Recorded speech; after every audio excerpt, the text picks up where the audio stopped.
In the world of Maniac Magee, butterscotch crimpets come in packs of 3, so it's all too fitting that our episode on Maniac Magee would likewise be a tasty 3-pack of sweet iced goodness.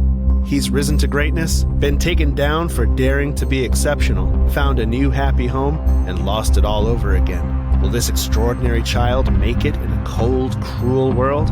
Let's find out together in Maniac Magee Part 3 on ReLiterated, the podcast that puts the fine in overdue book fines.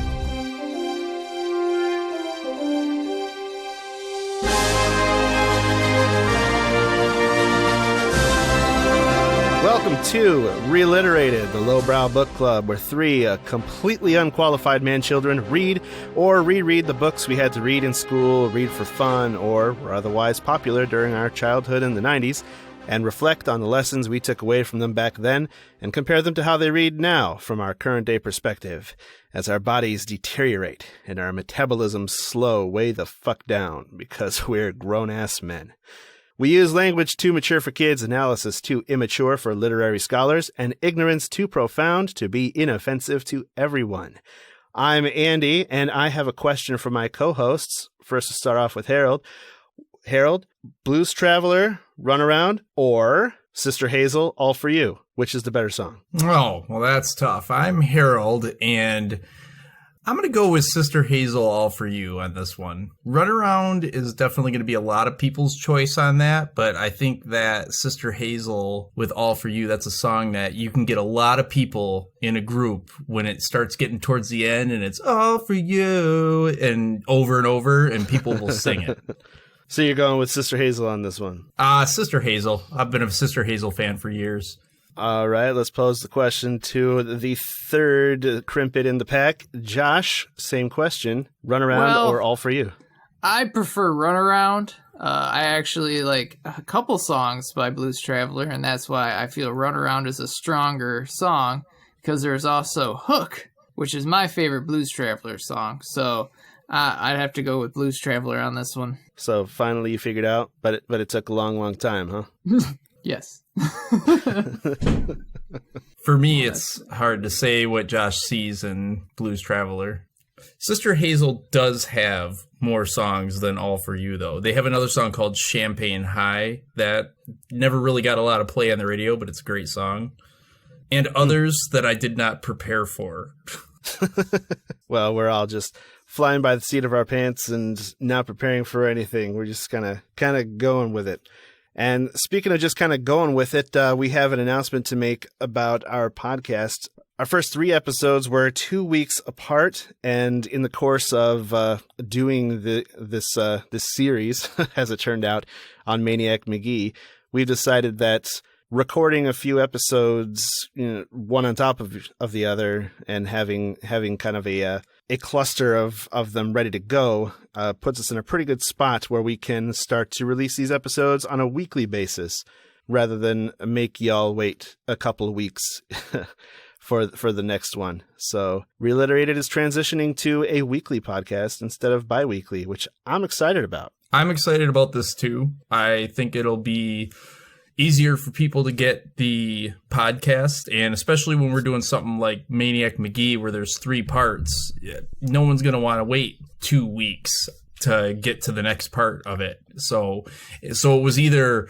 we release 3 parts, one right after the other in the same week, and then that's a lot of podcast for you to digest over a short period of time, or we get it out to you at a weekly basis, and since you're going to be chomping at the bit to get to episode 2 or part 2 and part 3, it's going to be coming to you a little sooner. That's right. And our next bit of business, as we talked about at the end of part 2, we are having a little contest, a little giveaway.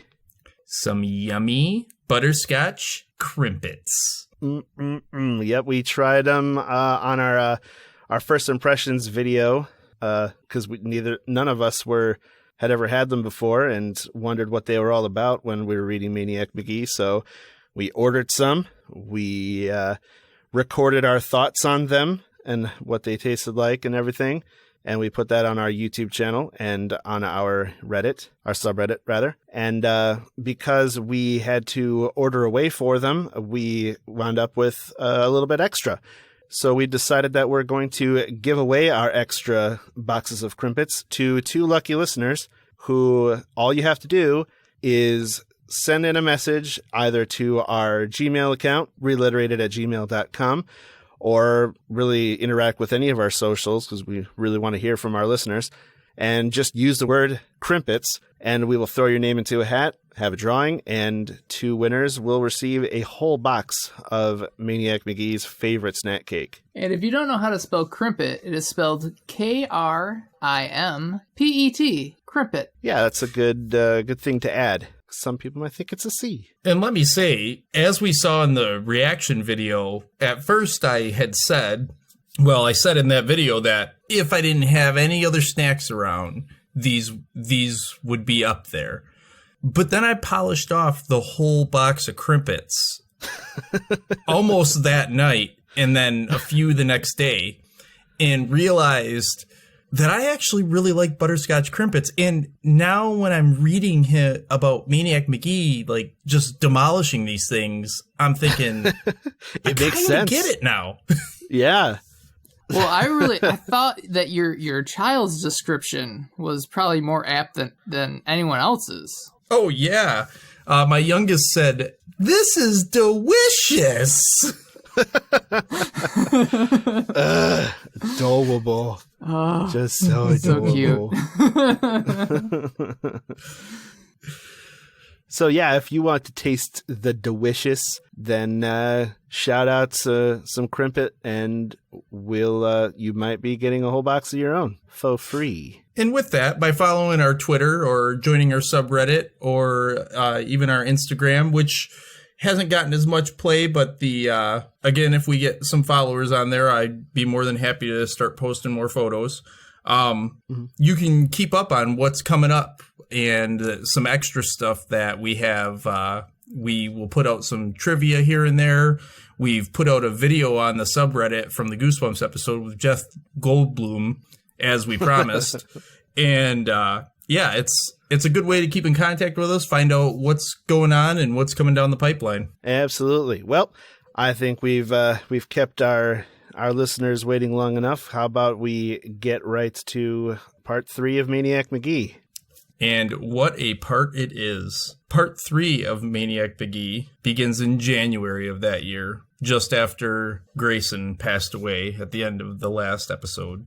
Yeah, he died December 30th. It was 5 days after Christmas. Yes, and that was a rough one. It was tough for Maniac, and as just the reader, it was a tough read when you see that last line, 5 days later, the old man was dead. I broke down. I started bawling.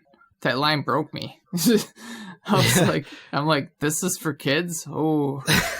Ooh. Yeah, you had a rough. deep association between Grayson and your own grandfather, right? Yeah, because it was, very similar. And luckily I still have both my grandfathers, but it did, now that you mention it, it does remind me of when my great-grandfather passed. That same kind of relationship with great-grandpa too? Yeah, we were very, very close. So, I remember going over, oh, come here's my boy, and, going to seeing him. He had a fake leg, so it was always interesting knowing about that. But, yeah, maybe that's part of it was why I broke so bad is because of that. Right. Then again, I do get very attached to characters and stories as well. So absolutely.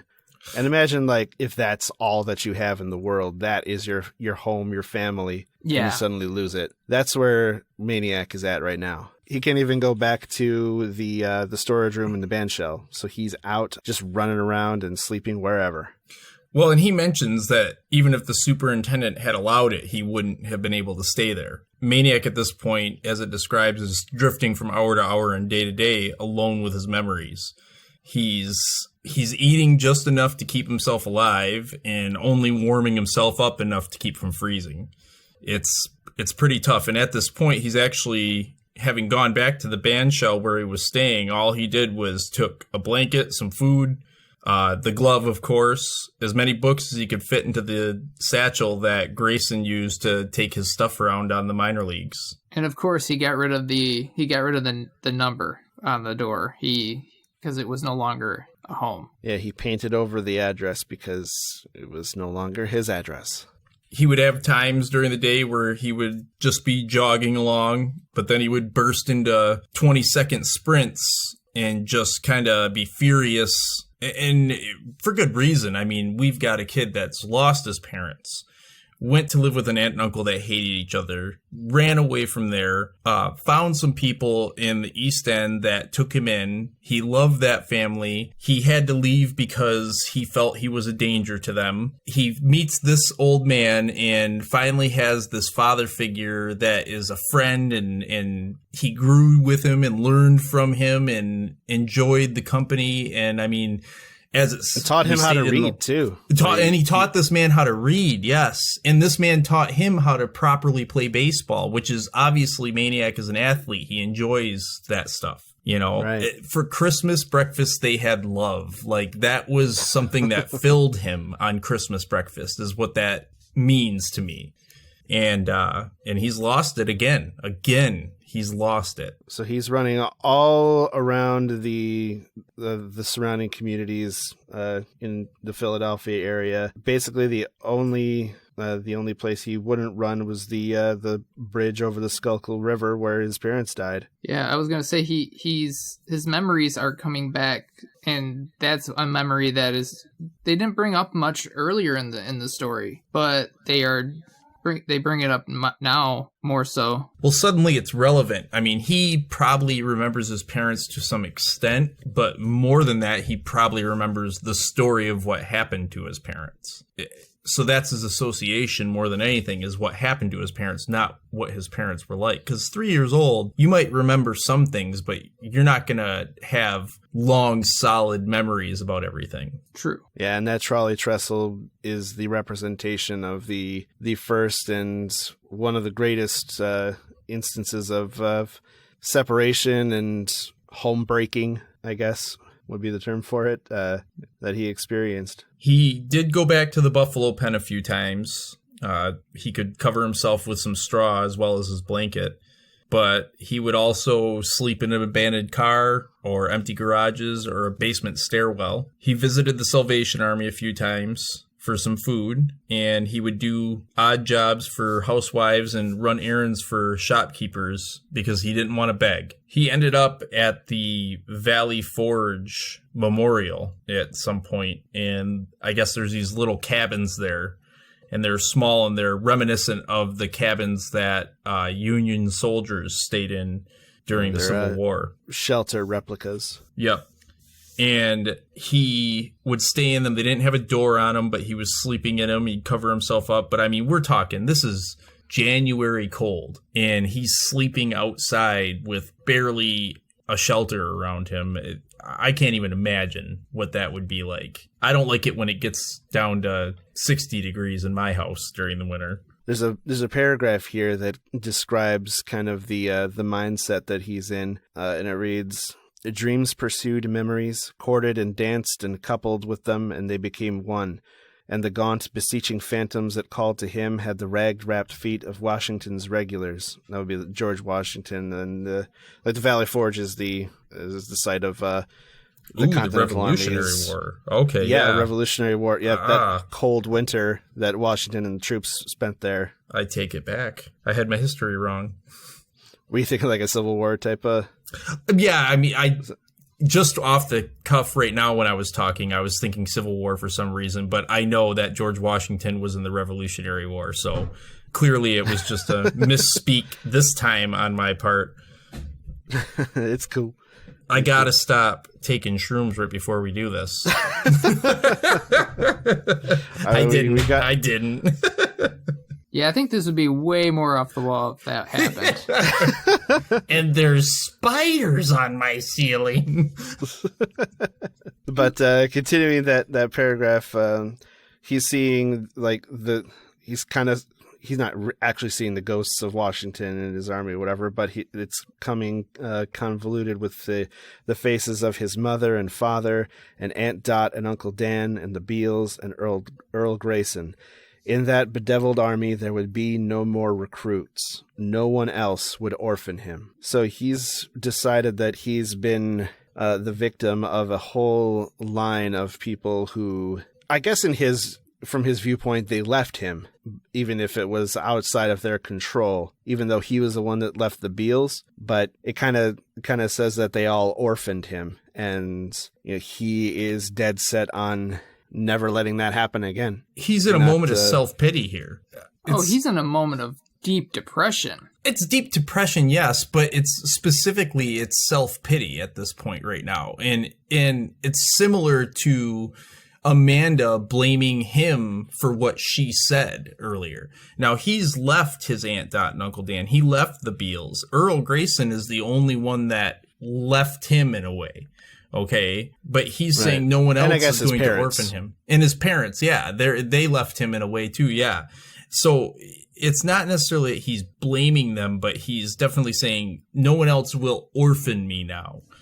If he can't get attached to anybody, then no matter what, he's not going to be orphaned in the future. Right, he just is going to be alone. And I don't even think he's thinking of a future, because right after that, he sat through a whole evening. He never moved, and knowing it would not be fast or easy, and deserving nothing less, grimly, patiently, he waited for death. He's suicidal at this point, and he's not going to do it in such a way that is like, oh, jump off the bridge or do something. He's just going to let himself slowly freeze to death, which is what, I mean, that's excruciating.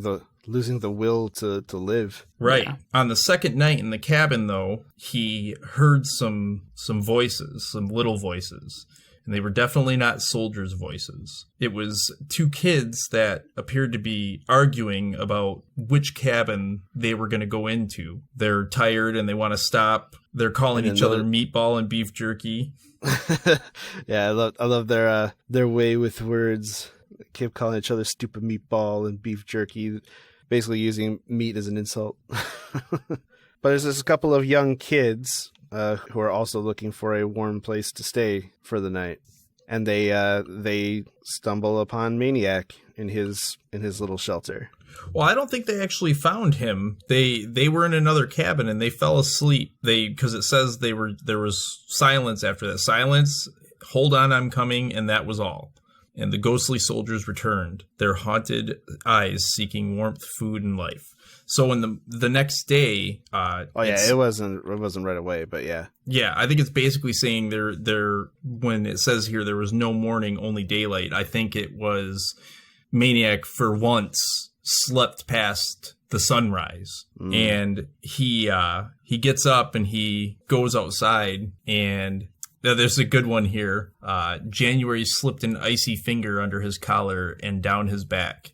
He pulled the blanket tighter about himself, but it was too late. The finger had touched the last warm coal in his hearth, and his body, fanning the ember, shook itself violently. Just folksy stuff. But he goes over and he's looking in the cabin. So he's the one that discovers them in the next cabin. He discovered they don't walk in on him. Right. Nope. Correct. So he walks over to the other cabin and he sees he notices two little boys, and they say there, get a load of this meatball. So they're talking like, what is wrong? Why didn't you? He's walking around with his blanket on. Why didn't he bring his mattress with him too? Which is silly. So they're obviously little kids. One of them's missing a tooth, and he calls them Missing Tooth and Screecher. I love how that is, it's in like the narration, naming them by their characteristics until Maniac has names to go with them. Right. They refer to him as Missing Tooth and Screecher. And it switches like a drop of the hat. As soon as he finds out their names, that's what they go by. Yeah, right after one calls the other by his name, then Missing Tooth is replaced with Russell, and then Screecher is Piper. Which isn't much different than Screecher, I guess. Right. So basically when he finds these kids, they start wrestling, and then they start talking to him finally, and they tell him that they're running away, they're going to Mexico, and he's kind of laughing to himself about this, and he's like, man, it's, you know, pretty far down there, but it's warm. And they had gone and stolen a bunch of candy and pies, and they actually had stolen some butterscotch crimpets from the store. Yeah, and crimpets. They stole it. Yeah, we stole it, they say. Screecher said we stole it. And then he gets called a stupid sausage. A stupid what is sausage. with these kids lot of calling meat. each other meat names? Shut up, Piper, Yeah, you meat stupid names. sausage. Lots of meat names. But Maniac estimates that they're about 8 years old, or it couldn't be more than 8 years old. No more than 4 feet tall, each of them. So they're just kind of bickering amongst themselves. They argue about whether Maniac is a cop or not. They even frisk him. They give him Yeah, a they frisk. frisk him for a gun. Yep. You know, and as long as they don't get in his pockets, it's totally constitutional frisk. Terry, stop. You know, he has to tell them if he's a cop. Is that true? Yeah. No, that's not true. Absolutely You don't not have true. to identify yourself as a cop if someone asks you. I'm pretty sure undercover every police undercover officer would be Yeah. busted in that case.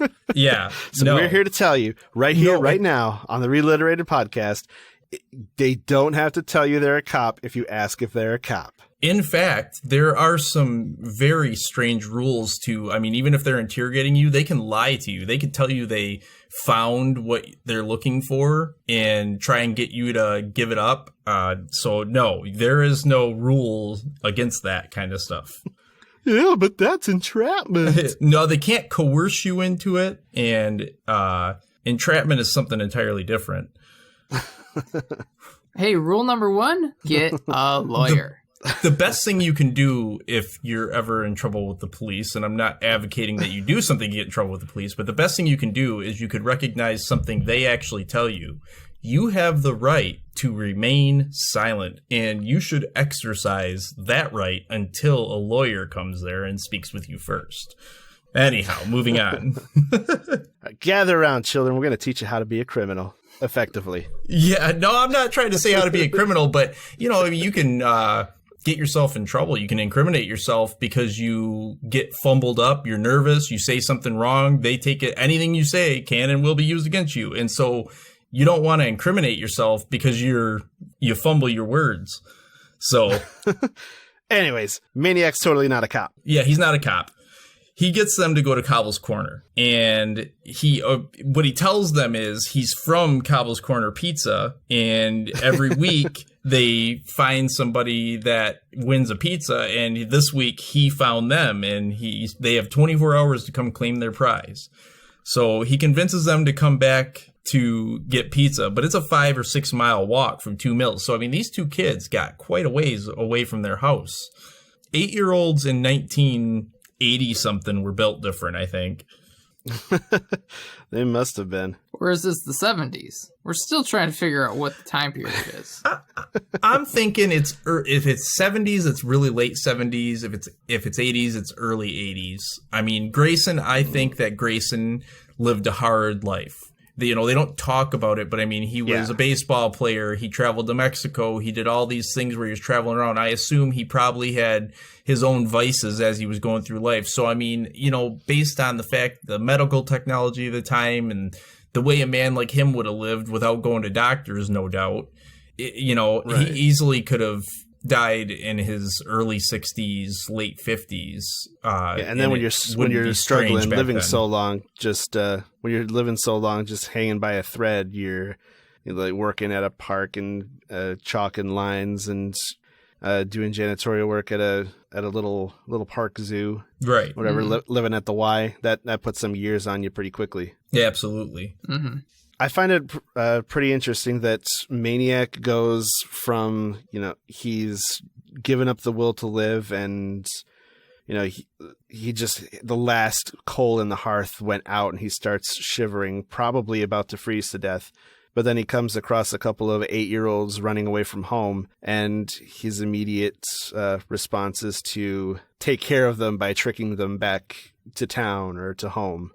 he takes them in a way, as we'll discover. Yeah, instead of him being orphaned by somebody here, though, it gives him an opportunity to be the one in the charge of taking care. So he's actually, the role is kind of reversed for him in this scenario.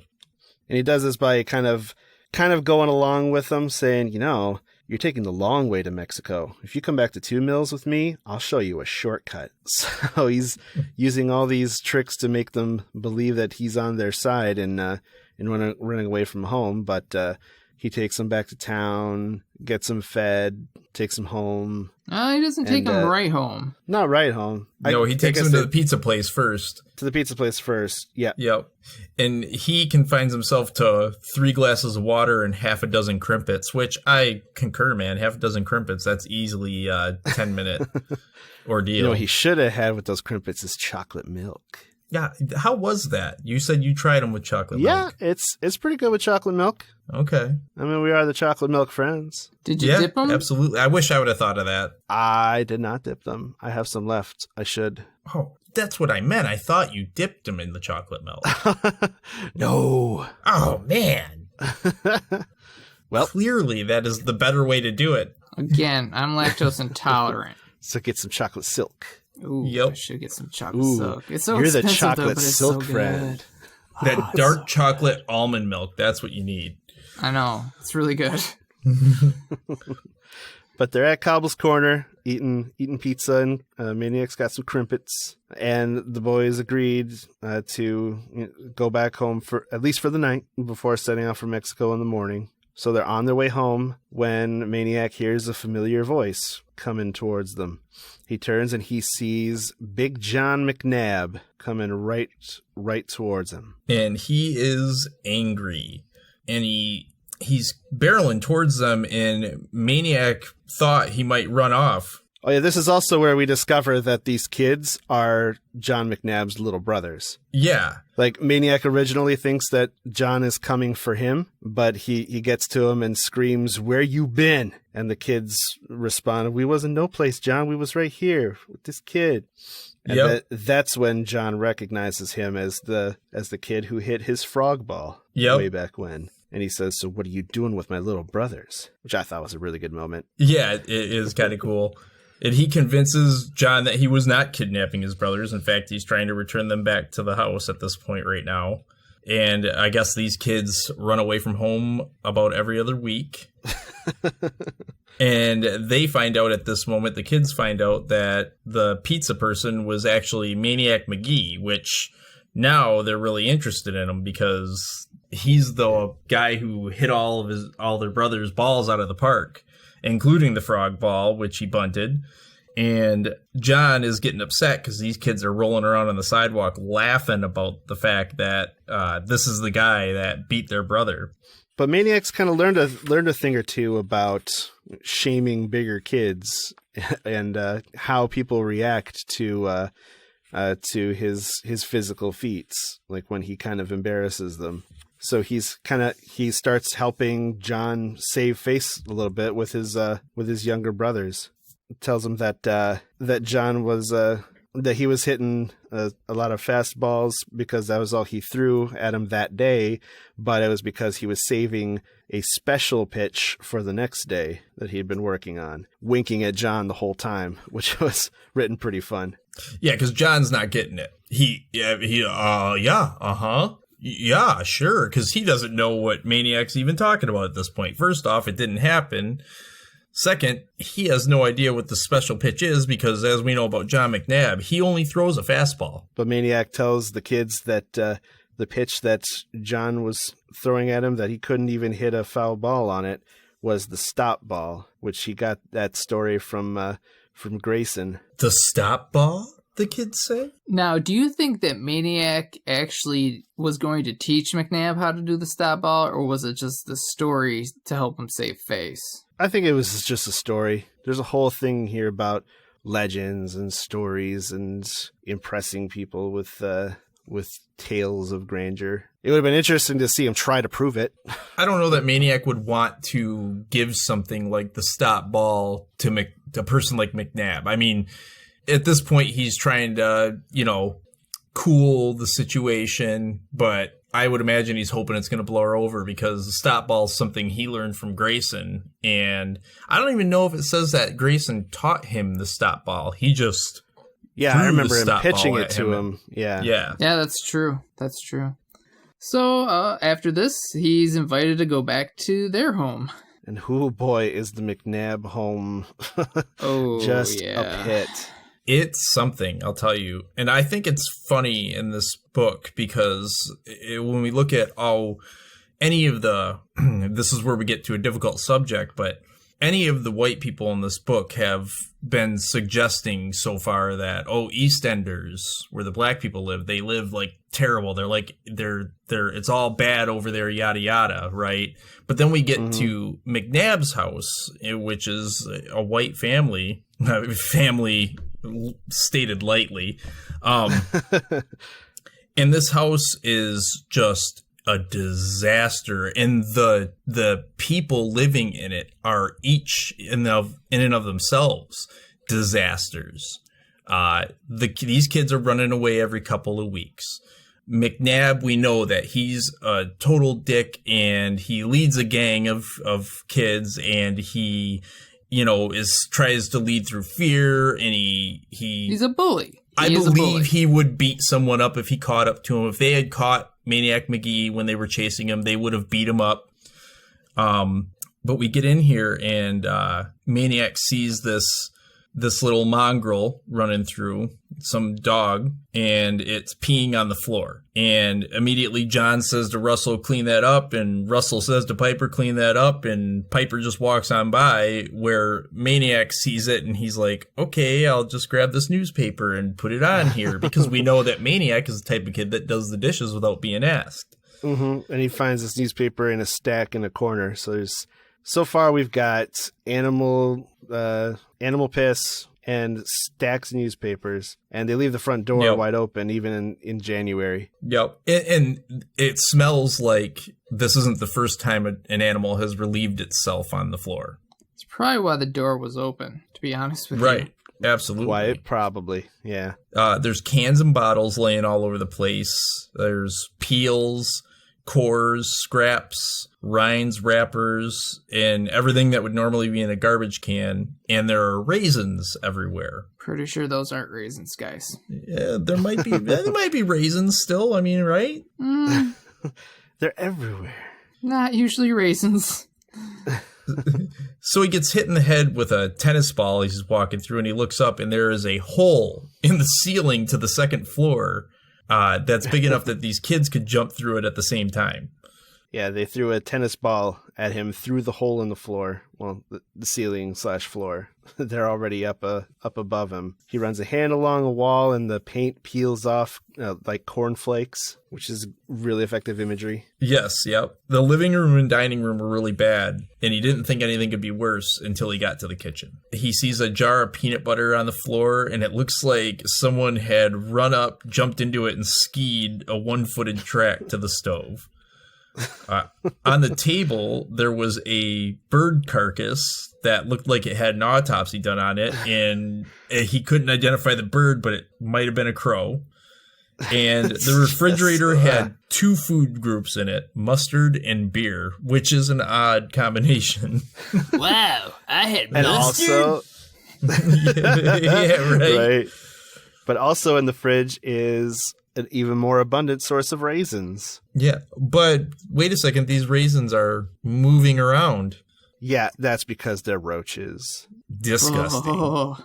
Literal, gross. And this isn't something where we could excuse it because they're living in like Arizona or something where there's almost no way to stop getting these kind of bugs in your house. No, this is a freezing cold January in Pennsylvania. Yeah. We get to meet the McNabb father, the patriarch of the family. He comes flying through the front door. He opens it up, and it's the same door that Maniac closed when he walked in because, I mean, you close your front door.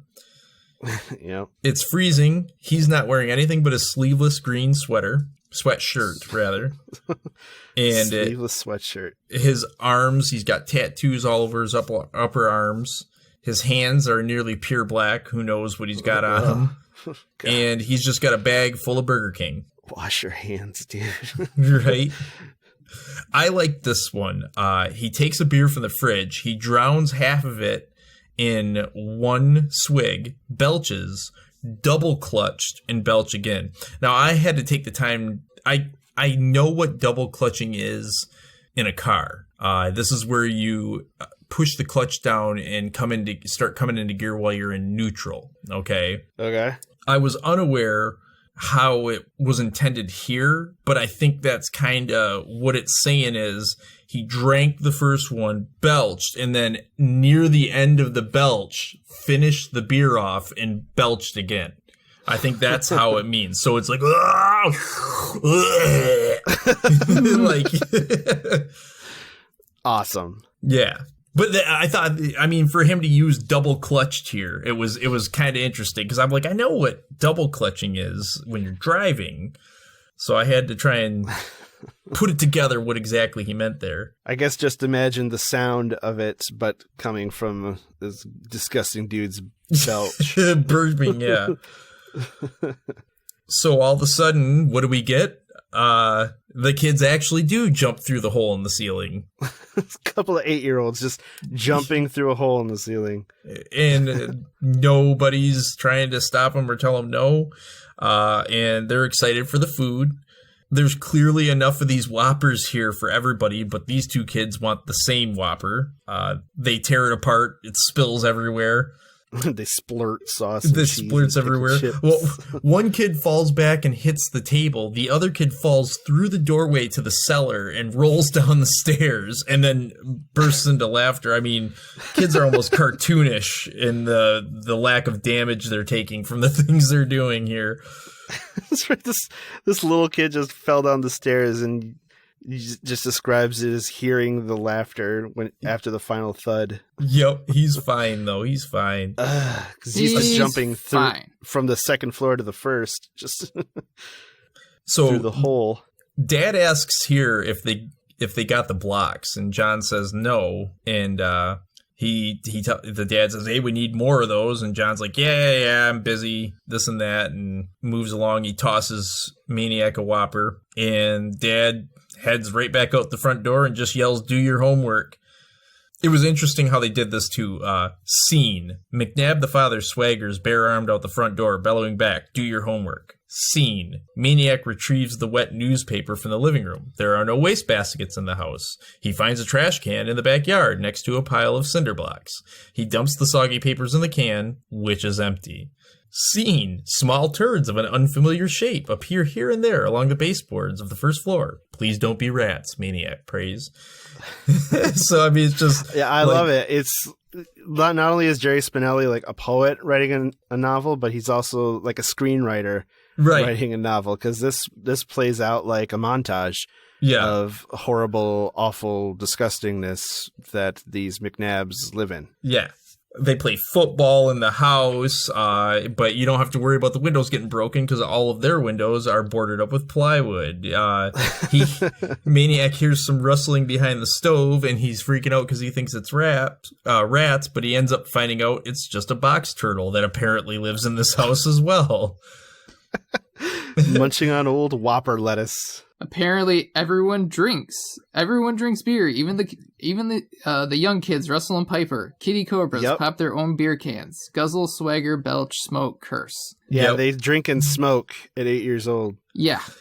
My question, because they don't address it at all, do you guys even have a hypothesis on where the mother is? I mean, easily she is just gone. Yeah. Just gone. Like, she either left because all of this was so horrible, or I have no idea. It doesn't say anything about a mother. We just have... She could easily be dead. Yeah, she could easily be dead. Yeah. We have no idea what happened to her. With this family the way it is, at this point is when we get to finding out that the boys are up in their room and they're playing with toy machine guns, and everybody that walks in the door or out the door, they're pretending to shoot at them, and they shoot at Maniac and they kill him at least 15 times, right? And they say, "This is how we're gonna do it. Bam, bam, bam." And then they talk about how the guns will be real. And Maniac is like, who? And Russell says, the enemy. And Maniac says, who's that? And they stop playing for a second, and he says, who do you think? And he points the barrel of the gun towards the east end. Okay. And this is where you think about the heavy front door, how they've got it all set up. And so here's these kids, they're calling the EastEnders an enemy. And they're preparing for an attack, an invasion. Yeah. From the enemy. Now, Maniac is on the bed with the kids, which is laying on, a mattress here. And he remembers Hester and Lester on his lap. He remembers Grayson's hug, corn muffins. And he thinks, like, who's the orphan here? And then he fears, will I float? And I think the will I float is he's laying on the mattress. And remember, he didn't like laying on a mattress because he felt like he was floating on top of mashed potatoes. I did kind of wonder about this last line in the chapter. Fearing, will I float? I didn't get what that meant exactly. So that's what I kind of put it to is... So he wants to get the kids to go to school, which is funny because he won't go to school. Right. But I also found this interesting that he would make them go, but he won't go himself. But I guess at the same time, Maniac he wants to learn, is willing to learn, and will teach himself by reading books. But these kids obviously aren't learning anything, and he knows they're only that, interested in running away. Yeah, maybe if I can get them to go to school, they won't run away, and hopefully they'll learn something and maybe have a better life than what they've got. Yeah. So he tells him he'll show him the shortcut to Mexico on Saturday, and he buys another week of school by offering them a pizza. The boys want to get going on Saturday, and he buys another week with a pizza, and also lets them know that it's volcano season down in Mexico right now. The whole place is just lava, so we got to wait till it cools down. I thought that was cute. Yeah, yep. Cute. Hopefully they won't cover Mexico that week in school. Right. And they buy it for another week after that. So he's having a hard time getting the pizza to be worth them going to school for these kids. So he basically puts it to them like, what can I do? What can I give you that would buy you guys going to school? Meanwhile, the kids, Russell and Piper, have been getting a whole bunch of questions from other kids at school because they caught wind that the famous Maniac Magee was living with them. So they wanted to know everything about him. What's he like? What's he say? What's he do? Did he really sit on Finsterwald's front steps? Kids started showing up again with knots to give them, and everything from sneakers and yo-yos to toys, saying, "Hey, ask Maniac to undo this, will ya?" And really little kids referred to him as Mr. Maniac, which I thought was cute. So, and what these kids are liking is attention. They weren't worried about the pizza so much at this point, but they were willing to put up with school because they're getting attention from everybody. Everybody likes the McNabb kids because they want to ask questions about Maniac Magee. Right, so Maniac tries the whole pizza for school deal again, and Russell says, "No, we want something else." And they told him that he was going to have to enter Finsterwald's backyard and stay there for 10 minutes if he wanted another week's worth of school out of them. And Maniac says, "Yeah, I'll do it. It's a deal." And he goes up there to Finsterwald's on the next Saturday morning, and there's a bunch of other kids. They're waiting a ways back. They don't want to even get close to Finsterwald's. And Maniac doesn't even hesitate. He just walks into the backyard and stands right in the center of it and asks who's keeping time. And he easily makes the time because there's probably not as much to this legend as everybody says there is, but it still kind of has power over the kids in town. So Maniac says, "Say, how about adding to the deal? I'll do something else if you make it the next 2 weeks at school. I'm going to knock on the front door." 5 kids Finsterwallied on the spot. Love that line. Yeah. That's a great sentence. Because I remember the imagery of them describing what happens to those kids, and then I thought of 5 of them doing it, and it was hilarious. So, Well, it's just the mere mention of knocking on Finsterwald's door does this to these kids. And it's not even them that would be doing the knocking. Yeah. And I'm sure that the guy or whoever lives there is a perfectly nice individual. And so Maniac's just like, I'll just go and talk to him. But the legend, he wasn't part of the legend growing up. So it doesn't frighten him like the other kids. Right. He walks up and they're all following him, watching him, making sure and trembling with their lives. And yeah, he just goes up, knocks, and door opens. He talks to who's ever there, and that was it. Yeah. They thought that all these things would happen, and all nothing. these possible dreadful scenarios, and nope, door closed. Maniac bounds down the steps, comes jogging towards them, grinning. And 3 kids ran away because they thought maybe Maniac was a ghost now. And they started inventing excuses so they can touch him just to see if he's still alive. And just the certainty of this legend. But how did they know for a fact that he was still him? They watched him devour a pack of butterscotch crimpets. So it's got to Even be then, him. they weren't positively certain. Oh, wait, yeah, that's what it says. They weren't positively certain until later when they watched him devour a pack of butterscotch crimpets. So this is when he starts doing a series of heroic feats, in an effort to get these kids to continue to go to school. He takes 20 paces and hits a telephone pole 61 times in a row, which is a pretty odd number. Literally an odd number. There's got to be some kind of record, though. Right? A once-a-week freight train rolls through, and when it got to Elm Street, he ran on one rail and beat the train to the park. He ran faster than a train on a train track, on a rail. Right. He walks through a dump, barefoot. A rat-infested dump. Yes. And before he said something about, I hope it's not rats. Is it because he's afraid of rats? Or is it something else? Because here, he doesn't seem to be afraid of that whatsoever. I think the idea of staying somewhere where there's rats might bother him, as opposed to a dump. It's outside, at least, Mm-hmm. Yeah, it might have been it. Yeah, that's true. There is a mysterious hole down by the creek, and you just knew you should never reach into this hole. And he stuck his hand in all the way down to the elbow and stayed there for 60 seconds. And it was still dirty when he pulled it back out, but it still had all its fingers. And this is where we get the kissed a bull part of his legend. It wasn't a bull. It was actually a buffalo. He hops into the buffalo pen and kisses the small buffalo, which, he didn't feel odd about that at all because this buffalo knows him. Yep, so he suggested this feat himself. Yep. So to all the other kids, it sounded like what a thing to do. But he had an existing rapport with this particular baby buffalo. Yep. There's even a footnote that says nobody knows why buffalo became bull in the jump rope song. History often gets things wrong.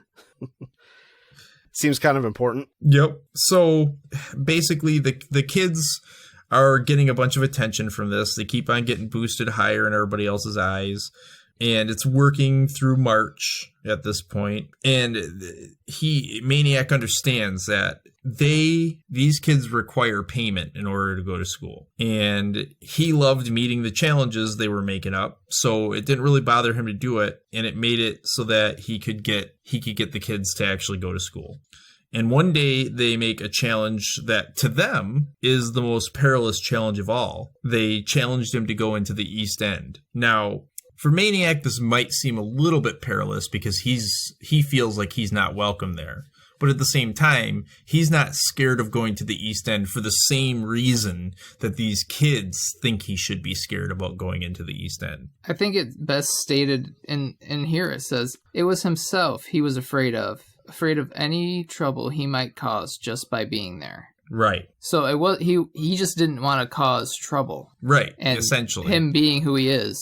That might do it. He does this on the Day of Worms, which is described in here as that first almost warm day where it was rainy the night before, and the worms have crawled out of the dirt and are laying all over the sidewalk and the street, which I remember something similar to this when I was growing up, like not it being known as something, but I just remember early in the spring when you'd walk outside and there'd just be worms all over the place. Yeah, the smell comes to mind just reading that description. Yeah. I hate that smell, but it's a very vivid scent-based memory. And he actually describes them as April's orphans and how they have no place to burrow. And it talks about how once when Maniac was little in Hollidaysburg, he had a toy wheelbarrow and he went and he picked up a bunch of worms with a kitchen fork and put them in the wheelbarrow and then dumped them into a compost pile. So whereas other people are running around just not caring, squishing the worms, or maybe even purposefully squishing the worms or cutting them up or killing them, maybe he wanted to save these worms when he was little. And this is actually where the out of context paragraph from, I believe it was our first episode, comes in. And it is, and so as Maniac moved through the East End, he felt the presence of not one but two populations, both occupying the same territory, yet each unmindful of the other. One yelping and playing and chasing and laughing, and the other lost and silent and dying by the millions. And now literally what he means is the kids playing in the neighborhood and the worms are getting stomped on and killed because the kids are running around playing. And then he hears a familiar voice, and it is Mars Bars yelling, "Yo, Fishbelly." And he basically says, "I thought you were gone." And then he comes inside Maniac's phone booth of space. Yep, inches from his face. Which I thought was another folksy way of describing how close he got to him. And he had mentioned earlier, just before that, he had mentioned that Mars Bars was bigger. He noticed he had been bigger. Because it's been a while since he's seen Mars Bar. But then when they met eyes, they locked eyes levelly, and Maniac thought to himself, I must be growing too. And he just says, I'm back. And Mars goes on to tell him, well, I'm badder than ever. I'm getting badder every day. I'm almost afraid to wake up in the morning. He leaned in closer, because how bad I might have got overnight. Which I thought was some funny, funny shit talk. Just how long has it been? It's April now, right? Yeah, yep, it's April now. So, I mean, it's been since August. Yeah. Right around August of the... He ran away and moved in with Grayson, and then, we'll say like New Year's, January or whatever, he meets the McNabb boys, and he stayed with them from January to March, or to April. Yep. So it's been like at least three months of doing these things and getting the kids to go to school. Right, and I mean, he has to at least do one a week if he's buying a whole week, but I imagine he does more than that even. So it's roughly like 7 or 8 months since he last saw Mars Bar. Maniac, yeah. And Maniac replies with a strange comeback, but he says, yeah, you're bad, Mars. He gave a sniff. His smile went a little smirky, and he said, and I'm getting so bad myself, I think I must be half black. And that makes Mars just lose his mind. He starts laughing. He can't take it. And he has to unwind from his laughing fit, and he studies Maniac up and down, and he noticed that Maniac was studying him. And he shows off his shoes to Maniac, and Maniac's like, yeah, those are some nice sneakers, and something better than Grayson could have ever afforded. So at this point, Maniac, his shoes are no doubt probably dingy, but they're not the flip-floppers that he had when he came running into town. And at this point, Mars Bars lets him know that he's gotten really fast. And he's faster than he was before. He's got these new boss kicks. He jabbed a finger on Maniac's nose and actually pressed and flattened the soft end of it. And he had to have had some dirt on it, and tells him, I guess you were right. At least you got a black nose. And they both laughed, and everybody was laughing. And then all of a sudden, Mars kind of went back to being scowly. And he says he's not black enough or bad enough to beat the Mars Man. And they're going to race. God says, we're going to race, honky donkey. And so they get set up for a race. Honky donkey. Well, and this is where I come back to how earlier I talked about, in second episode, I talked about how I didn't think Mars was necessarily so focused on race, or that was the big deal that he had with Maniac. I felt like it was just a kid that didn't like another kid who was doing these things that everybody thought he was cool for. Because Mars Bars wants to be the cool guy. Yeah, he wants that reputation. He wants the importance of being well known, right? Or being the most, being the fastest, being whatever. He wants to be the baddest. He wants to be the baddest, yeah. And because even they're going back and forth here. Maniac makes a joke about being possibly half black, and then Mars comes back and he's like, oh, you ain't black enough, and this and that. So it's not. Obviously, he didn't take any kind of offense to that joke from Maniac, and so it's not really about that for him. And actually, I almost feel like that makes them, as they're having this conversation, they're like, okay, you're leveling with me. We're going back and forth at each other, but there's not really much more than this jab on the soft part of his nose. There's not much more of that, like, Mars wanting to necessarily beat him up. And in fact, instead, he challenges him to a foot race. Which seems like something like it's almost like he's starting to become friendly with Maniac a little bit here. It does feel like it because he makes that joke about Maniac having a black nose, which I think is because like he was flattening Maniac's nose and making it like squished out outwards or whatever. So it looks like a black person's nose. Oh, see, I figured that his finger must have been dirty or something like that. I didn't realize that's what, it didn't even occur to me. Which they laughed about together, but then Mars turns scowly again, is what it says, when he challenges him to a race. I feel it's almost a respect thing, because before he did want to beat him up, but now he wants to beat him at his own game, and McGee is known for running, so I feel like if Mars feels that if he beats McGee at his own game, that's just one more step above him. That's what I thought anyway. You're not going to beat the legend just by beating him up or ganging up on him or doing whatever, because I think he's kind of found that that's not how you get the recognition from the peers. You gotta beat them at their own game, like you said. Right. Show people that you're better in some way. So everybody gets together to watch this race, and it takes a while for them to get everything set up. No one could find any string for the finish, but luckily there were some mothers who had the windows open and were looking out. So one mother tossed some pink thread out for them to tie up.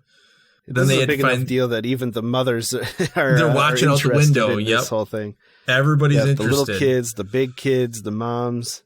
And so after they get the string up, they have to find some chalk. And they ended up with a stack of starting lines creeping up the street because nobody had brought out a yardstick to make the lines straight, and someone finally did.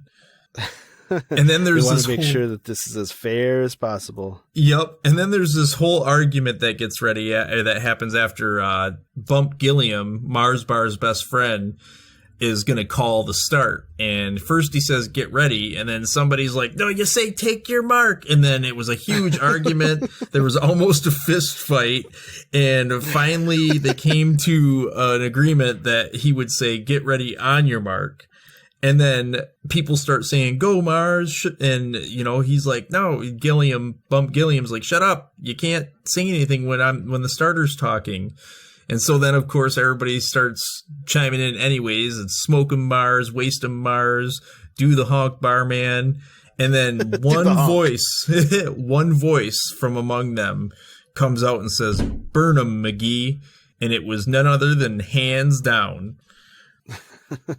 Now, do you think that Hands is genuinely a Maniac Magee devotee or fan or whatever? Absolutely. Not just ironically kind of cheering for him because of how bad he burns the other kids? Well, I think they're friends. Yeah. I feel that they're friends because they played all summer together, and he always picked. They implied that he was always picked to be on his team because he made 49 touchdowns that afternoon. Right. So why wouldn't he pick him all the time?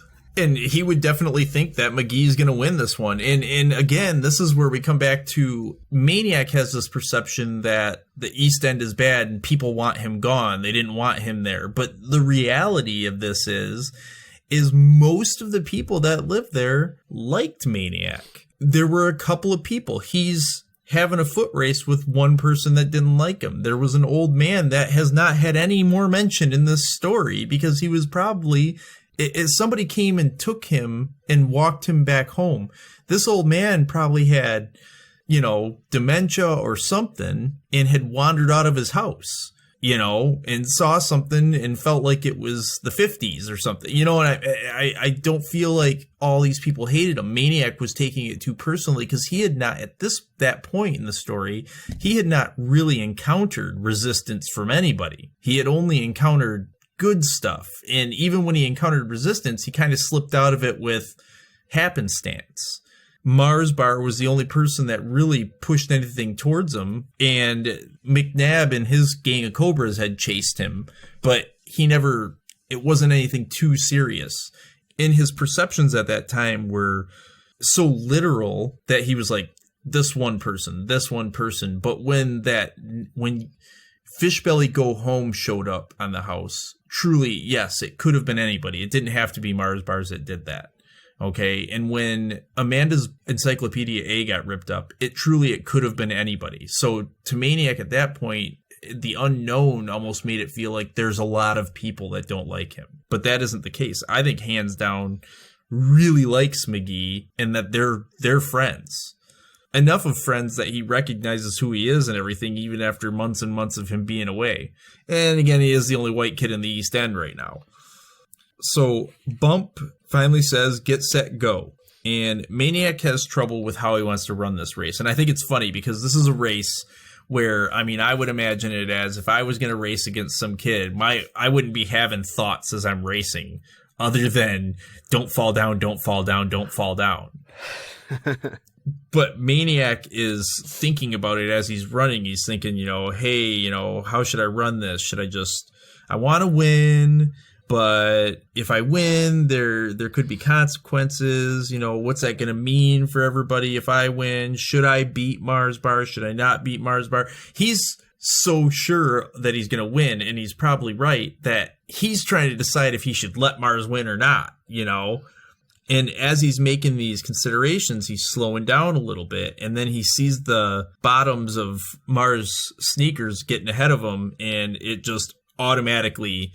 it says it ignited his afterburners, and he heard, it says before you could say Burnham Magee, he was ahead, and the pink thread was bobbing in his sights, but he never saw himself break through the thread. He saw Mars Bar's face, and Mars Bars was gasping and unbelieving and losing, and everybody went crazy. And then you hear people start saying, you see him? He turned around. He ran backwards. He did it backwards. He actually ended up beating Mars Bars running backwards. And then Mars, of course, is telling Bump, like, you did it wrong. I wasn't ready. This is what happened. He moved up and this and that. And he shoves Maniac and says, you bumped me. You got a false I refuse to concede. Start. You cheated. Count all the votes. Yeah, count all the votes. Yeah. Those were illegal steps that you took. It was rigged. Yep. I was treated very unfairly. But during all this, Maniac's just thinking, why did I do it? And, he asked himself if it wasn't enough to just win, and should he have disgraced him? Yeah, in the heat of the action, something took over him when he saw that he was losing, and he didn't even realize he was doing it, but that ignited his afterburners. He kicked into high gear, and I think he was confused a little bit by how hard he was pushing, that he turned around to look at Mars Bar, how he was doing, and wound up crossing the finish line running backwards, which is a pretty bold move for someone in a foot race to do. He must be freaking fast to be able to do that. I mean, you can't just... Running backwards is not an easy thing to do. It's doable, but not in the scenario of a foot race. I mean, Yeah, even just to turn around at the very end and go over the finish line backwards is going to eat up a couple seconds of time where you could have finished it a little bit quicker. Well, and the risk that you're taking there of tripping and falling, I mean, because if you're racing hard, I mean, that other person's running hard. I don't imagine this as them jogging down the street. They're sprinting, you know. It doesn't take much. My ankle to this day is still messed up because when probably about 10 years ago, I was running on a trail, and I turned around backwards to talk to the person who was with me, and I tripped over a branch or a root or something, and I twisted my ankle really bad, and I haven't been able to run on it since. Now I just have to walk or jog. Otherwise, it's too much impact. Don't like it. Well, these are kids, though. If he had tripped and fallen, he'd be fine. You're not able to run anymore because it happened when you were already somewhat old. Yeah, I am an old man. Our bones are no longer flexible. And our metabolisms have slowed way the fuck down. Way down. Yeah, for the first time in my life, I'm starting to get myself some pudge, and even then, my slowing metabolism is faster than a lot of other people's metabolism still, but I can tell the difference. Yeah, you must be like $120 now. Yeah, right? Yeah. So all he really remembers of all this is the feeling of joyful exuberance, and he's thinking of Amen in the Bethany Church and knocking McNabb's fastballs out of sight and dancing polka with Grayson.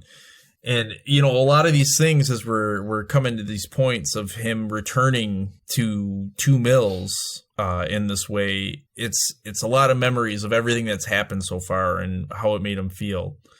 Mm-hmm. And this is in the context of winning, of doing something amazing, of doing a physical feat that is highly impressive, and it is a natural joy to him to do that, like shouting amen in church and bashing fastballs and dancing the polka with Grayson.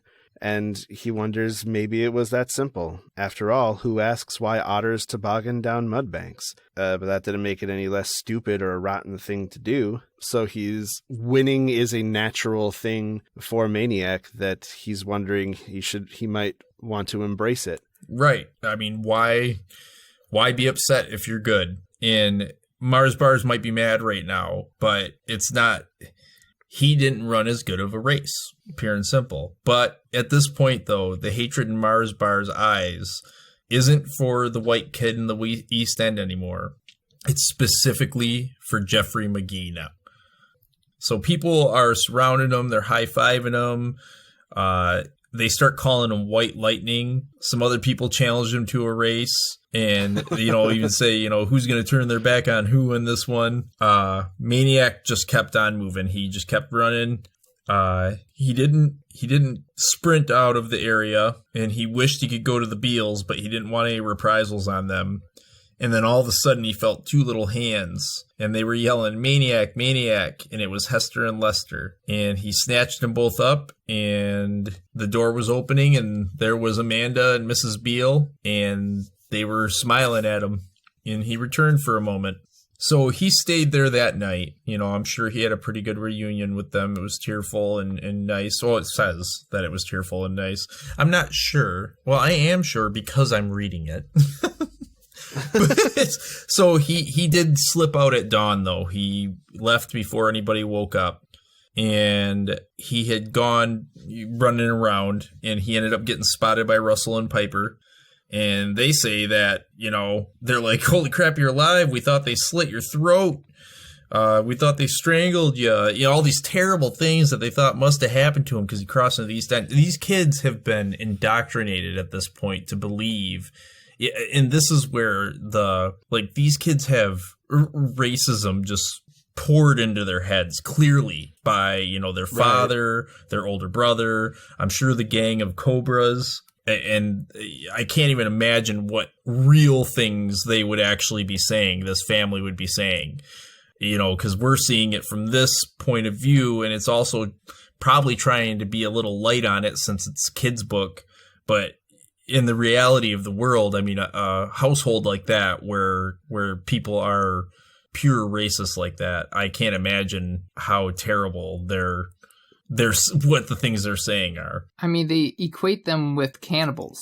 Yeah, they're worried that they ate him and drank his brain like a milkshake shake, and they say, yeah, they eat brains, and it's just like, what the fuck, And they probably don't even eat meatloaf and mashed potatoes. Right. Yeah. I mean, even Grayson, who was innocent really about it, he just didn't have any to go off of. He just didn't know. Yeah. So never he was even curious. thought of them. Yeah. But this is another extreme kind of thing to happen where they're being indoctrinated with all the wrong ideas of the evilness of blackness. Right.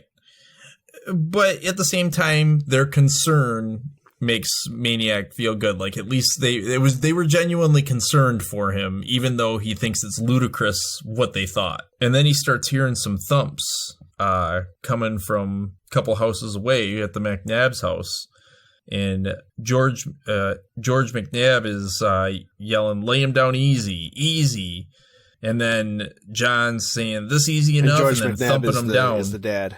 And there's a bunch of cursing coming in, and when he walks in, there's dust all in the air in the living room, and he sees they're bringing in the cinder blocks and placing them down on the ground, and George yells at Maniac, and he's like, "Hey," and he still didn't know his name, and he says, "Get your lily hide over here, start lugging these," and Maniac's just like, "Nah, gotta go," and shut the door and headed out.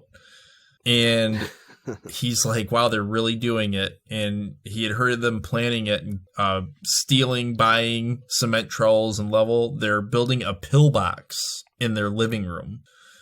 And now a pillbox is, to my understanding, essentially like one of those gun bunkers from World War II. And I imagine they still use them to some extent today, but the cement with little windows that you could aim a gun out of and shoot.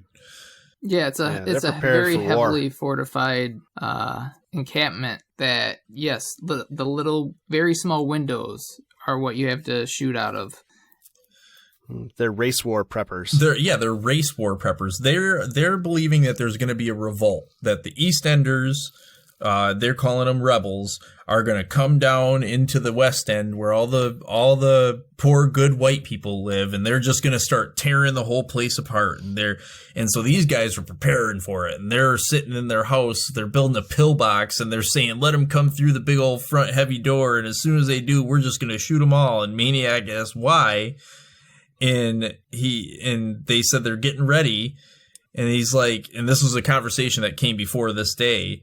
And Maniac's like, "What do you think is going to happen?" And John says, "What's going to happen?" And he's like, "What's going to happen is one of these days they're going to revolt." And Maniac's like, "Who says?" And they said, "Who cares who says? It's not like they're going to make an announcement."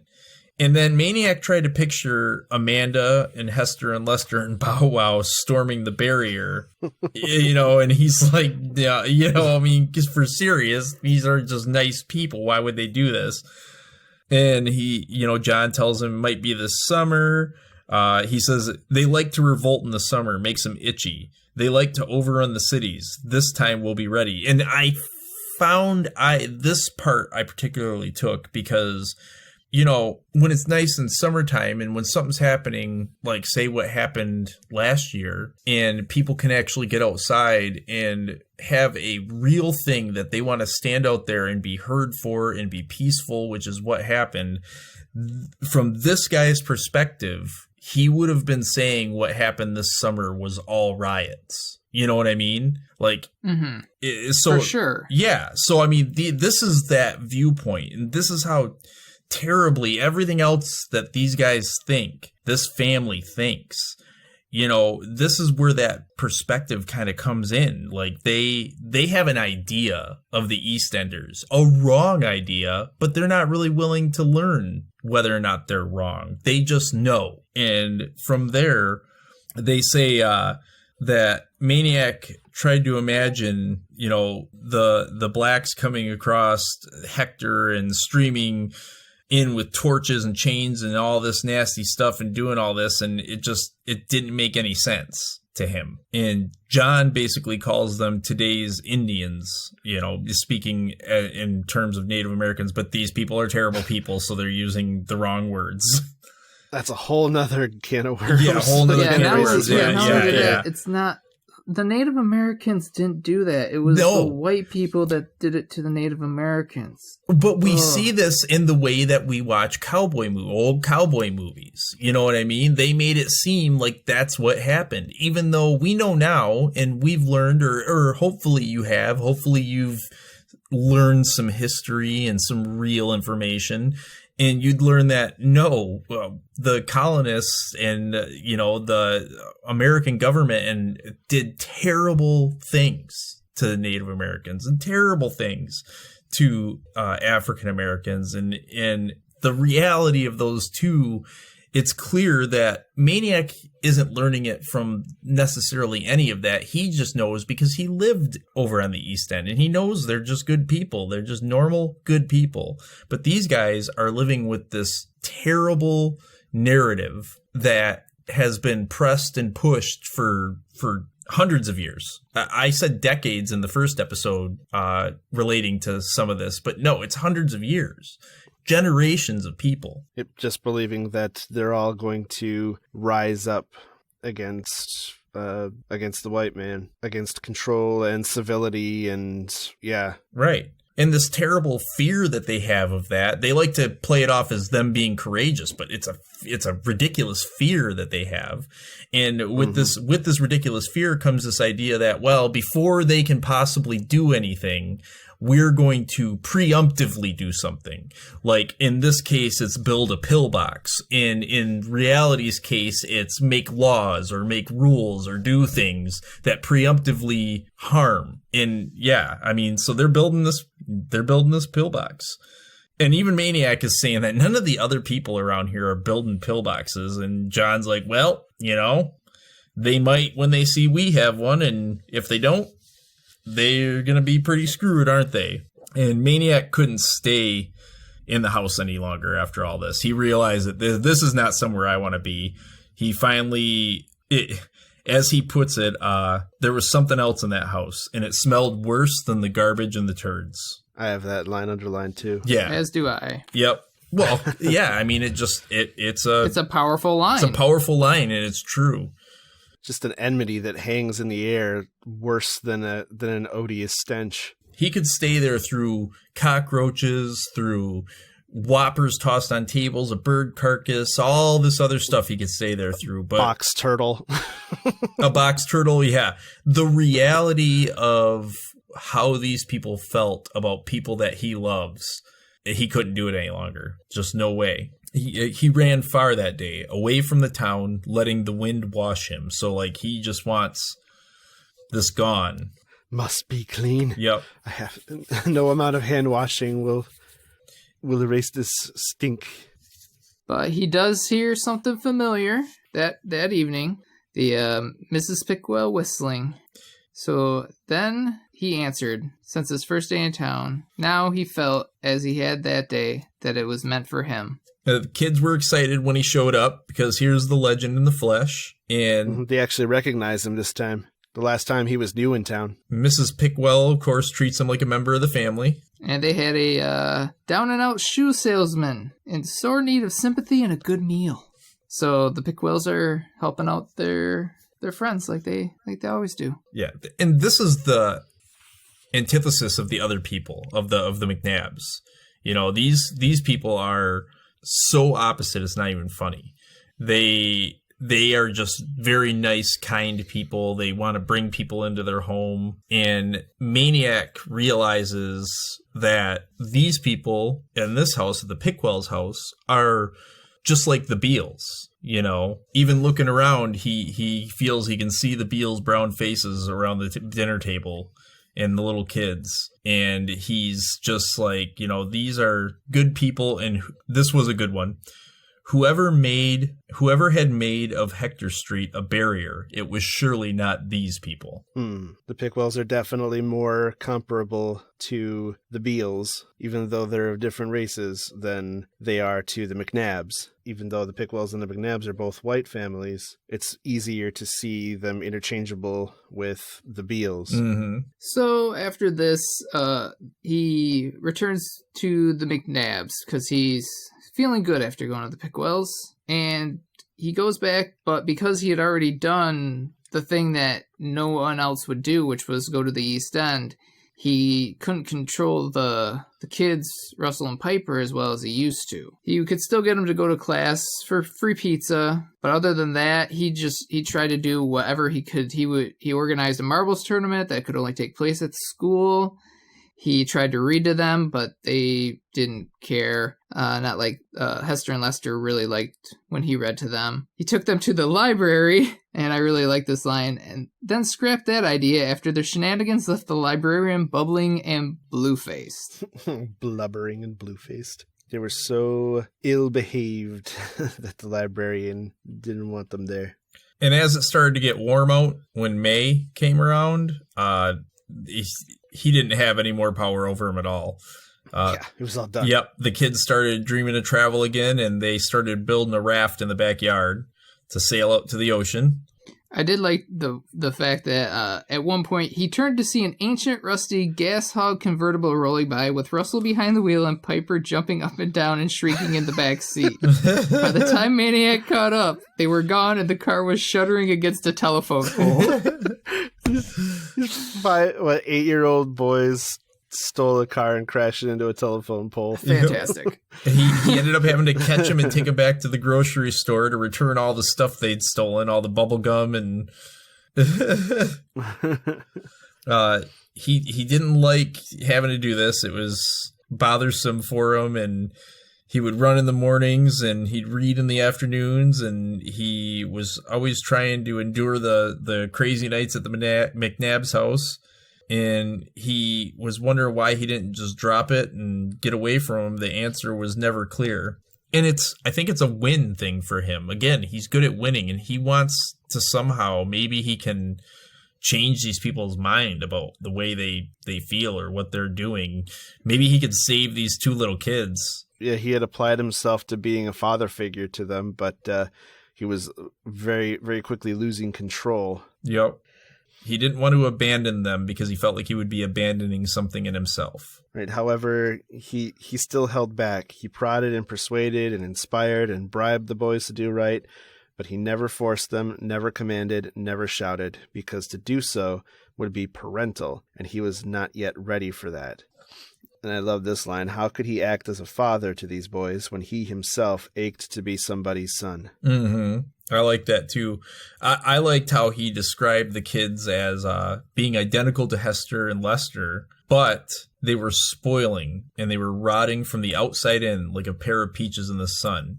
And unless he could do something, they would rot to the pit. So like that's exactly what it is. He sees that the environment that these kids live in, the people that they have as role models are rotting them. And at some point, there's going to be no turning back. The likelihood of him convincing John McNabb or George McNabb that they're wrong is almost nada. There's almost no chance. Yeah. But maybe he can do something about these kids. Causes. Yeah. Yeah. He feels that they're still pliable enough that they can be kind of convinced towards a better life. But he doesn't. He wants to care for them. In a way, he wants to be the father figure without being a father figure. Right. Because he's just trying to be a good influence. Yeah.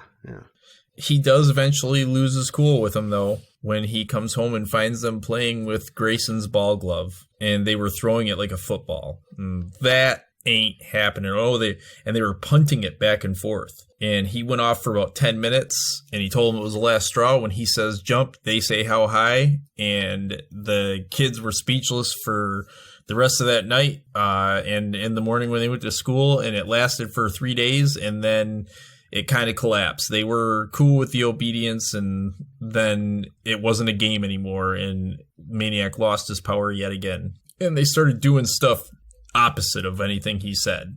Eventually, Maniac yells at him again because they're playing with their guns and they're pretending to shoot EastEnders, and he finally just goes off again, like, stop, and he grabs the guns away from him.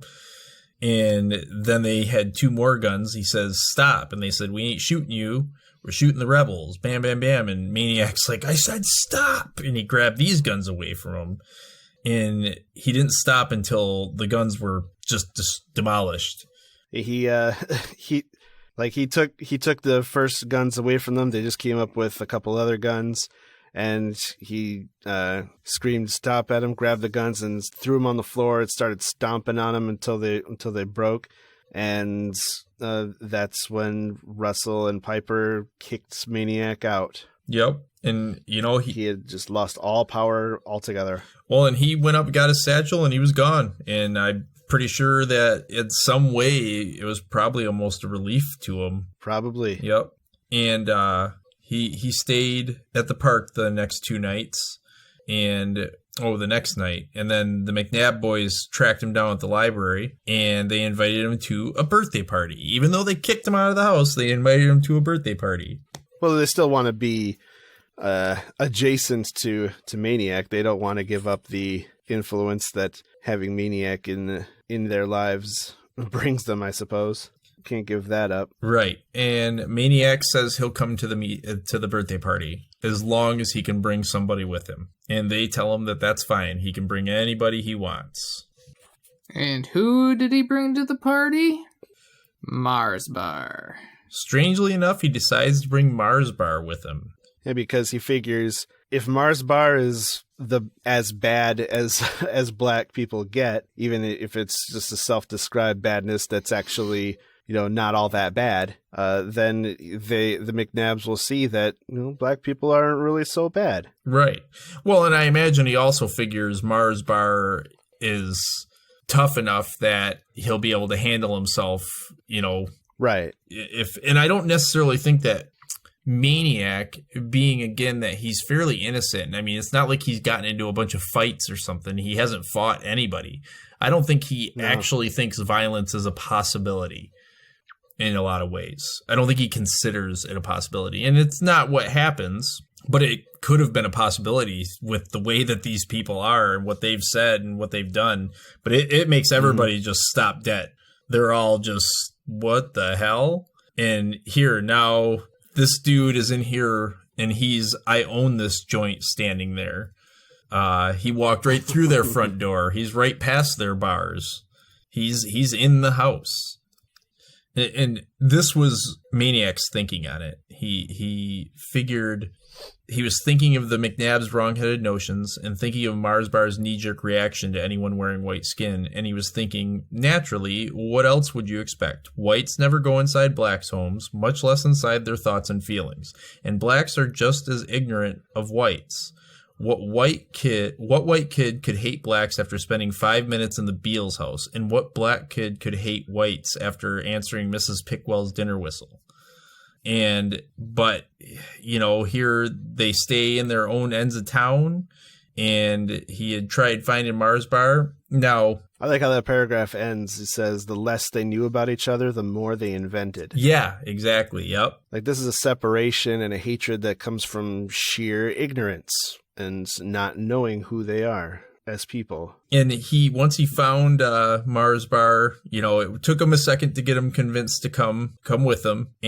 But after not letting Mars Bar goad him into a fight and just standing there, he asked him, you don't cross Hector. You stay over there where it's safe. How bad would you be over there? So he goads him how bad do you think you are on the other side of Hector? He's calling his bluff. You think you're so bad? How come you never cross Hector? Yeah. How come you don't dare to cross that line? And basically he says to him, hey, I'm 6 blocks deep in the East End. He's like, well, I guess that makes me badder than you, So now Mars Bar is like, oh, fuck that.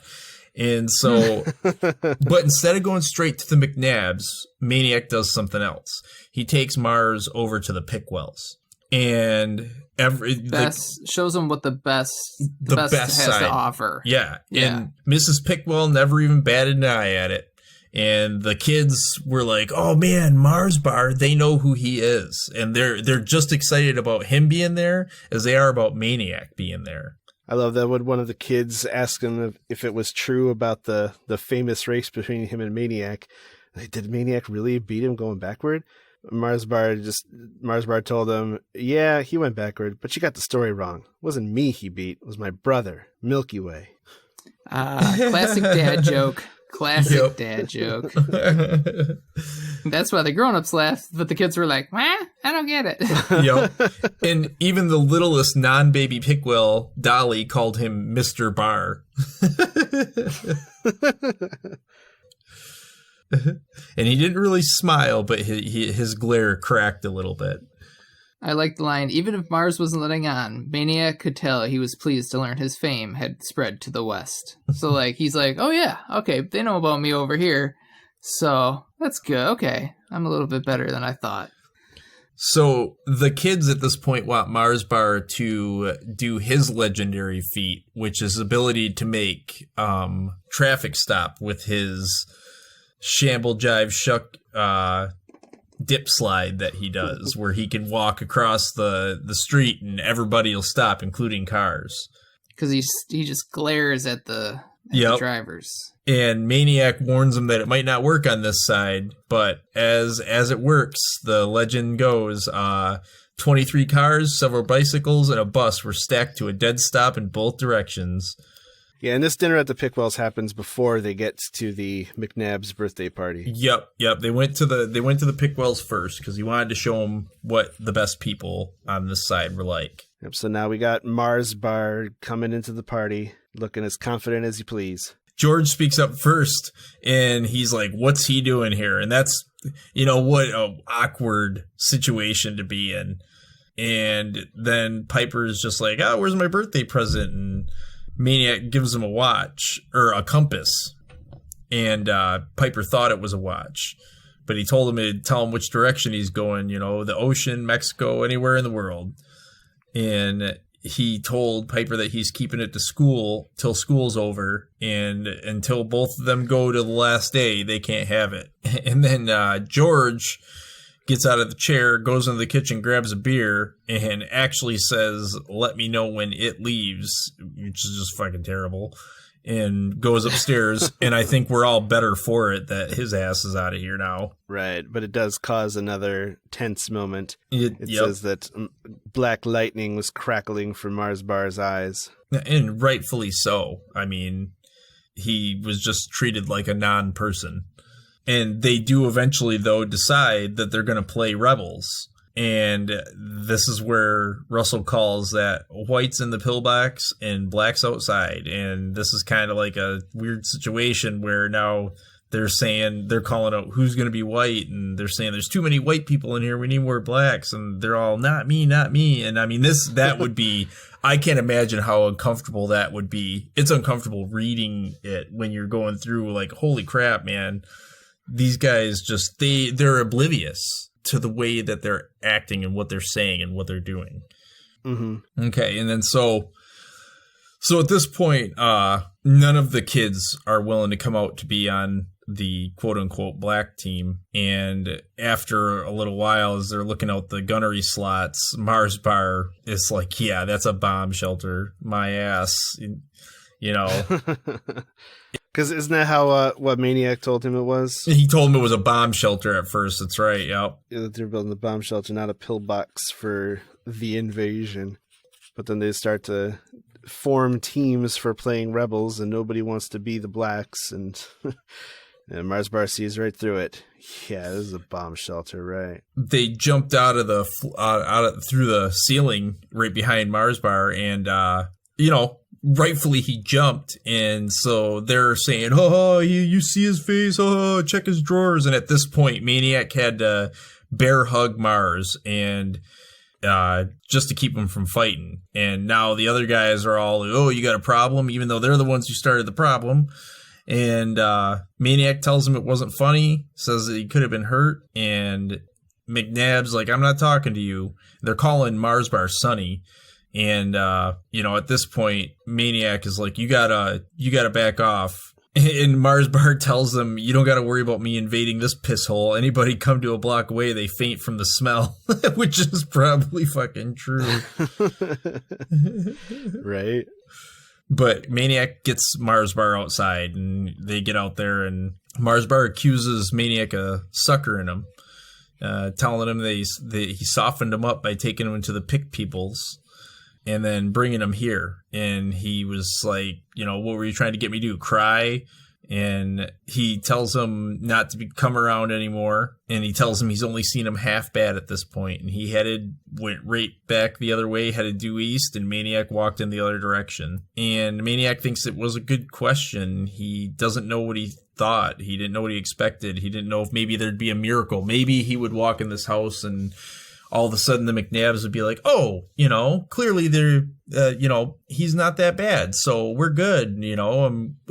Take down the pillbox and we'll stop planning this crazy gunfight that we've got planned and stop teaching our kids to be little racists. And it's not what was going to happen, but if obviously it were only that simple. If it were that simple, but it's obviously like, we got to remember every time whenever we're getting to this, Maniac is a kid himself. He's like, 13 at this point, maybe 14. So he's hoping it could be that simple. Maybe some grand gesture could change everything. And it's not that. I mean, yeah, I can remember thinking when I was 12, 11, 13, in that area, like I was going to do something just amazing at school or amazing somewhere, and then everybody was going to like me because I did this amazing thing, and it was never going to happen. And I just sat there dreaming about it, instead I did things like slid into first base, and it's only made things worse on myself. So, I mean, like, right. It's obviously the solution of a child here. We tend to think, I feel like as it goes through here, Maniac seems wiser than his years. And in ways he is. And in other ways, that wisdom is not wisdom at all. It's ignorance. It's not understanding why things are the way they are, or why some people are acting how they are, or how ingrained these thoughts are in the McNabbs.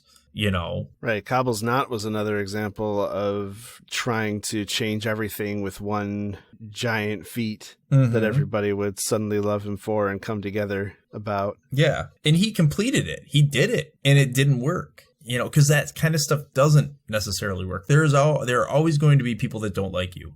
But there's a nice little moment here where he's thinking about, what was he thinking? What did he expect? A miracle?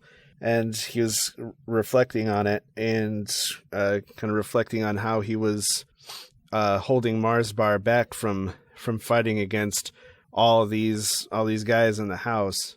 And he recognized that, that there was so much fighting in this Mars Bar kid that he was willing to go up against all these cobras. He was outnumbered, outweighed, but not outhearted, and he felt pride for Mars Bar, and gained a lot of respect for someone who was Maniac. Could feel him trembling and scared as he was holding him back, but not showing it to the cobras. Yeah, not letting them know. And even this, you're bad, all right, Mars Bar. You're more than bad. You're good. And it's almost him.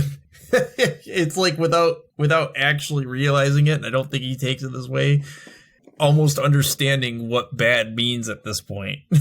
Yeah. Right. He's very close. Yeah, he's very close to understanding what bad means.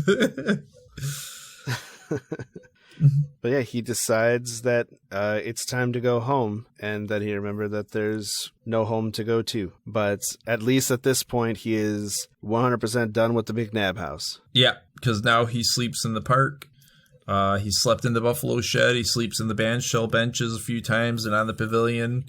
And since it was, warm, it's not so bad anymore. He's getting his food from the deer and buffalo pens and the bakery at the new Acme. Always had a tray of free samples sitting on the counter, and he can always go to the Pickwells for dinner time here and there. He hung out in the library, played games with the other kids. I liked here, it may have been an illusion, but it seemed that the hungrier he got, the farther Mrs. Pickwell's whistle traveled. That famous Pickwell whistle. Yep. So he starts, obviously the way he always has, he runs in the mornings before everybody else up. I like they start referring to this time of day as the apple skin hours. Yeah, it's interesting. And he starts noticing that East End and West End, black and white, it only began when the alarm clocks rang and when everybody started to wake up. But before that, there were no barriers or divisions. There was only the people and the families in the town. And it's his town. It was as much his town as anyone else's. But then one morning, he thinks he's hearing other footsteps around. But when he stops, it's just quiet. And then it starts happening a few more times, and he's hearing, other footfalls, and he's thinking maybe it's just his echoing. And then he eventually sees something, but he wasn't sure. And this keeps going on for a little while longer. And then one morning he turns a corner and he ran right into another person. It was Mars Bar Thompson. They bounced off each other and just went their separate ways. They didn't pause and they didn't say anything. And then they start having these random mergings on a daily basis. They'll meet up in alleyways. This is a very interesting section. Yeah. Where they ran into each other and then they start paralleling each other. Right. They run down they start running down the same routes. They don't talk to each other. They don't look at each other. They're first going kind of parallel to each other, and then they start going alongside each other. Right. Not even recognizing. Well, I mean, they recognize each other's presence there, but they don't talk about it. They don't talk to each other. They just kind of do the same thing. They match each other stride for stride, shoulder to shoulder, breath for breath, and it's kind of an unspoken merging of the two of their paths in life. Well, clearly Mars Bars runs. He wanted to race. That was his big thing. He wanted to foot race because he thought he was so fast. So he must keep himself somewhat athletic too. And basically what's happened is that we've got all these differences that they have, right? All the way up to this point, there's all these differences. Mars Bar's black, Maniac's white. Mars Bars has a house, Maniac doesn't. Mars Bar has cool sneakers, Maniac doesn't. And there are all these different things that are different about them. But here we have something that's the same about them. They both like running, and they both like running early in the morning, and they're almost they're a match for each other as far as this goes. They're keeping up with each other.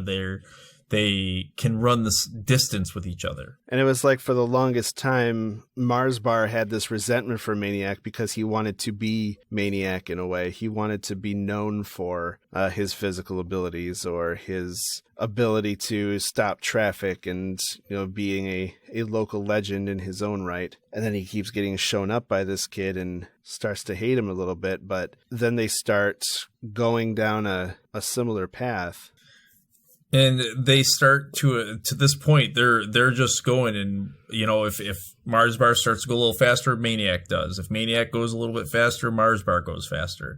And then they start just totally running together. I mean, now at some point they're just running together. One will lead one day, another will lead the other day. Mars Bar had led one day where they were going down the tracks towards the steel mill. And the next day, Maniac took them out into the country. They had different ways of showing the different settings that they were able to run through. Eventually, they were both going down Main Street one day when Piper McNabb came screaming down the middle of the empty street. He was crying, and he was wet. He was slathered in black coal mud, and he was babbling and just going crazy. They couldn't understand him, so they just followed him. And that's when they got to the corner of Main and Swede, to where the platform of the P&W trolley terminal hung above the sidewalk. That fateful P&W trolley. So they follow him, and Piper's pointing down the tracks, and they had been jumping down into the river, and they were dropping buckets. They were dropping rocks off the end of the river. They were playing a game where they were floating a raft under the bridge and trying to drop rocks onto it while standing on the trolley bridge going across the river. But then Piper went down to retrieve the raft. That's why he was all wet. He went down to the river, practically drowned trying to beach it.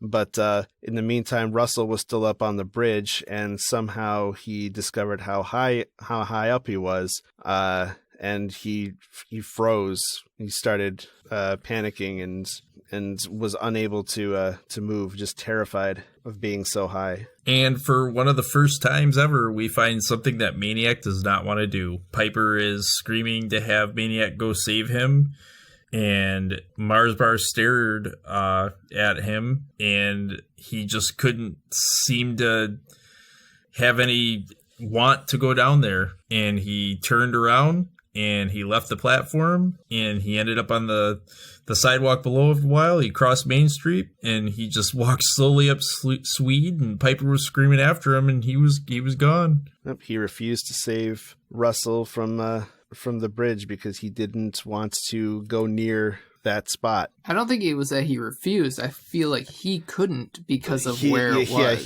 Yeah, he really couldn't. He couldn't bring himself to go physically to where his even parents get close passed. to it. Yeah. Yep.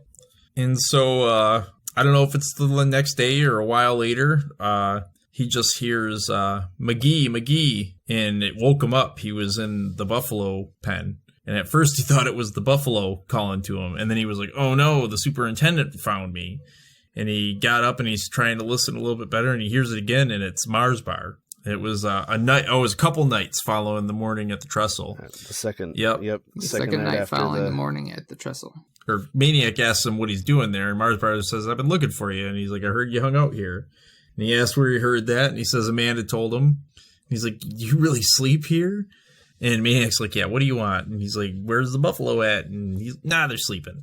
So he sneaks, Marsbar snuck out of his house, and he figured that his parents would just figure he's running when they wake up, so nobody's going to think anything. And they're both sitting there, and he asks him why he didn't go after the kid. And he basically Maniac doesn't answer him, but he tells him, I know you weren't scared about it. So he wanted to know why. And that's when Maniac told him the story of his parents' death. Well, Maniac asks if he wants to come in, and Marsbar says, I ain't getting eaten by no buffalo. Ain't no buffalo gonna eat this dude. Yep. So basically he coaxes Maniac out there to the normal place people would hang out. Yeah, and that's when Maniac tells him about how his parents died at that bridge, and tell him about the trauma he experienced because of it. So Marsbar recognizes why, and he says, I knew you wasn't scared. Yeah, it wasn't scared, it was just a trauma. And he said he doesn't even remember what happened. He just all of a sudden, next thing he knew, he was down on Swede Street. But anyway, Marsbar tells him that he went out to rescue Russell. And when he got out there, Russell just grabbed onto him, all shaking and shivering and hugging on him. He said he was afraid that Fishbelly was going to kiss him.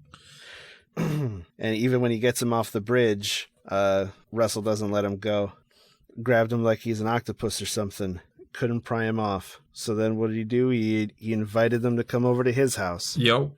To get his mom to pry him off of him. Of course, I made him leave the muddy sneakers outside. He wasn't about to get in trouble for that. There's little fun little like things about the zoo here. There are. There's an emu. There's Prairie Dog Town. As they're talking, they're walking through, and Marsbar obviously doesn't come down here very much, and so he's like checking out the things and asking Maniac what it is. So when they get back to the house, she pries the kid off of Marsbar, and the kid immediately latches onto her, and he goes to pull the kid off of her, and she's like, no, let him go, like he's fine.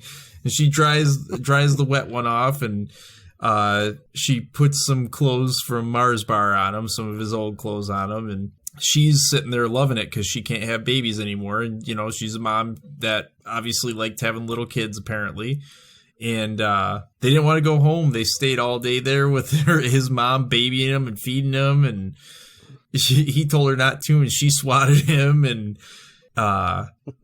so, yeah, here's these McNabb kids who came from the house that they came out of, all trained to be afraid of black people and everything. And then they get in trouble and a black guy comes and saves them. And it's like all that stuff it didn't even matter anymore. They latched onto him. They loved him. They got loved on, got invited into their homes and everything. So they finally got to see how human that they could be, or that they were. Right. And when his dad finally takes them home, they ask if he'll come in and play Rebels with them. And they even offer to let him be... just oblivious. Yeah, offer to let him be white. And I mean, that speaks to the fact that these are 8-year-old kids.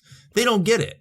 They don't understand what is... I was going to say that they think of it as white versus black. Not white people versus black people, just white versus black. They could have said like red versus good, blue, and it would be yeah. the same thing to them. Yep. To them, it's just a color versus a different color. Not even in terms of skin color. Yep. It's just white good, black bad. Yep. And that it didn't even occur to them that it was related to skin color, really. Right. That's why they offered him to be part of the white team, because to them it's just the white team, not white people, just team white. So. And clearly good guys. This would get worse as they get older, and they would begin to associate it the wrong way, which they will continue to live in that house, and they're still going to probably learn that from their father and their older brother and all those other kids. But the fact is that at the end of the day, these are 8-year-old kids, and it hasn't been fully taught to them yet why white and black. They're just playing a game.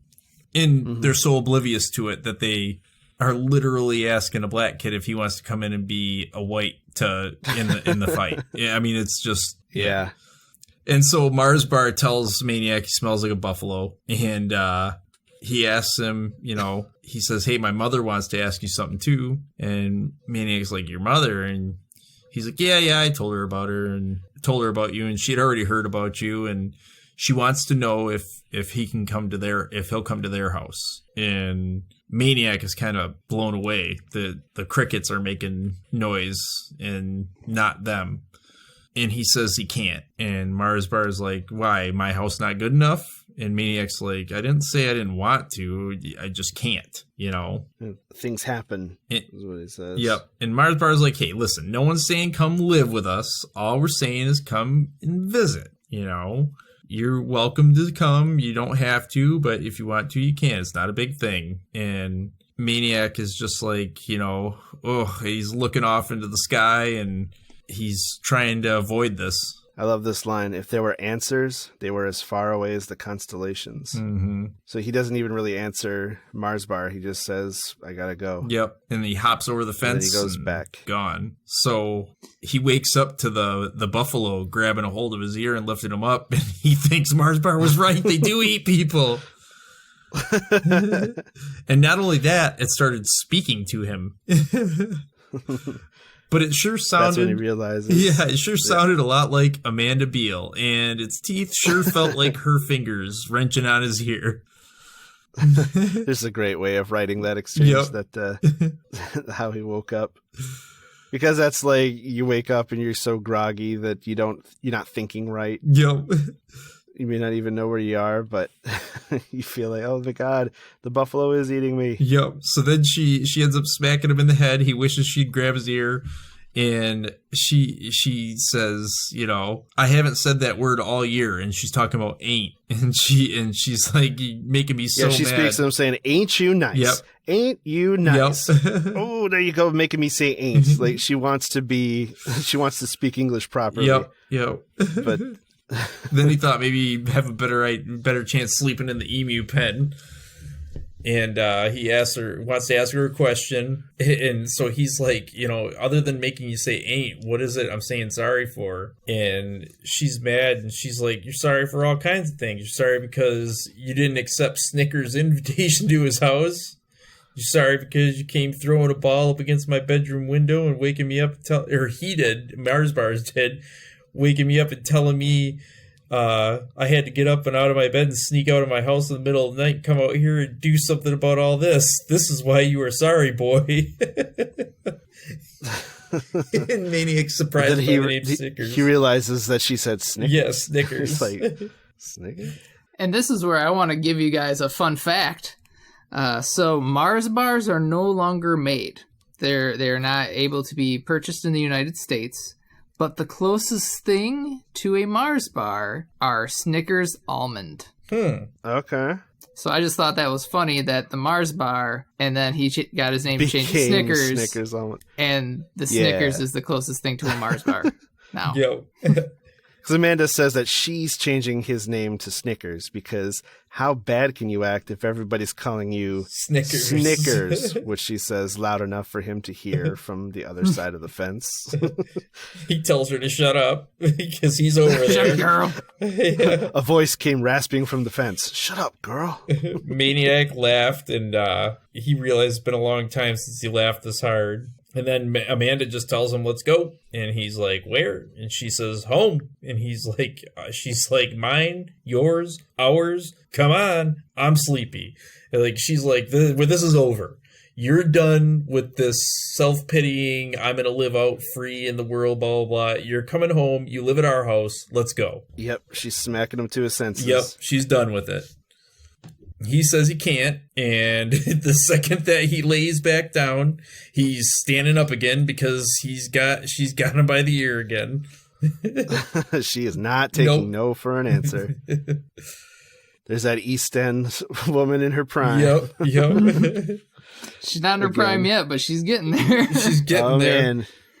She's a prime enough. Yep, and she's going at him. She kicks him. She's like, you don't have a choice. I'm not asking. I'm telling.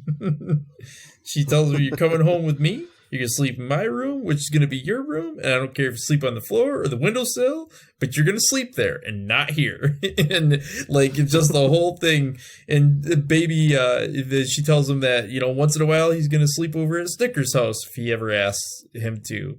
And she's, this is not your home. Now move. And she gets him back on his feet again. And Mars Bar is applauding and whistling from the fence now. Yeah, tell him. Yep. And they get to the fence and she just looks at him, just boost me over. Like, so he does, now he's got to listen now. She's done with this shit.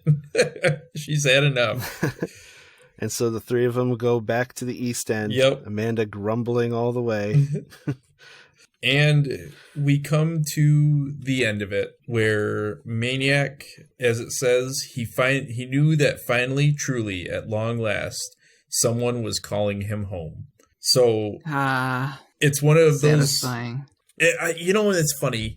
You come to the end of a book a lot of times, and so many books you come to the end of and you read those last few words and it's not satisfying and you wish it could be this or wish it could be that. And this is one of those rare gems to me where this book ends with a lot of things are neatly tied up. You still got some problems, you still got the McNabs being the way they are and everything, but Maniac's got a home. The fight with Mars Bar is over. In fact, him and Mars Bar are friends at this point now.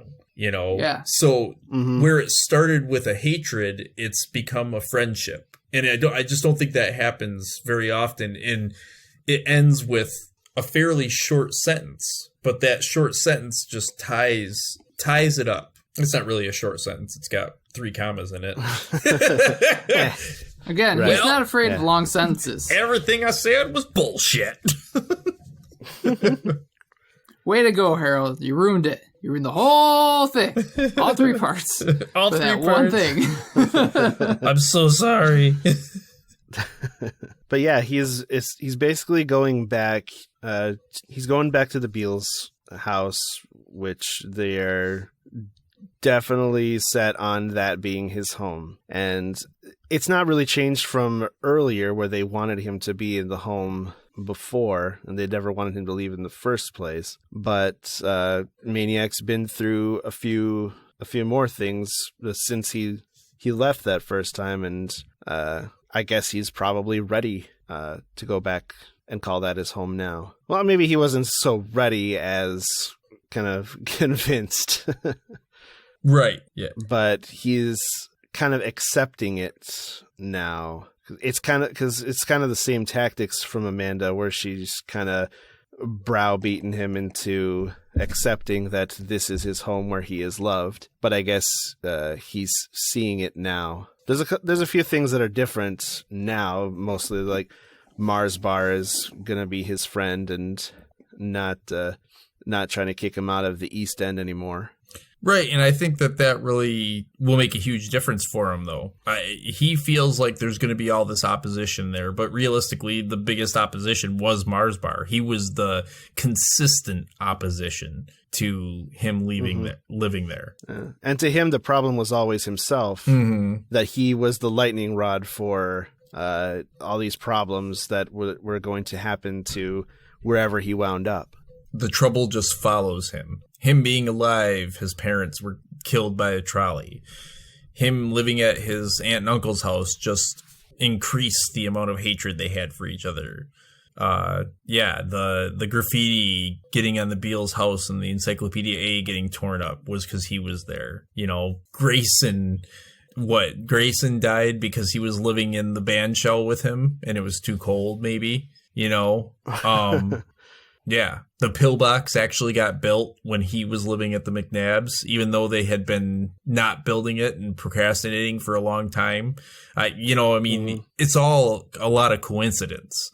But in the mind of a kid, and this one in particular, seeing all this stuff happen around him, yeah, maybe he feels like he is the lightning rod that makes these things happen. He's the bad luck charm. And he was not meant to have a home somehow. Yep. In any case, Maniac Magee is a great book, and I personally would recommend this book to anybody. I mean, a young kid, adults, and it's funny because it's written for kids, but I would absolutely recommend this to any adult. It's a good book. It kind of gives you a little bit of nostalgia of, you know, it's obviously the 80s or 70s, but I mean, like if you're a 90s kid, we were the tail end of all this type of life.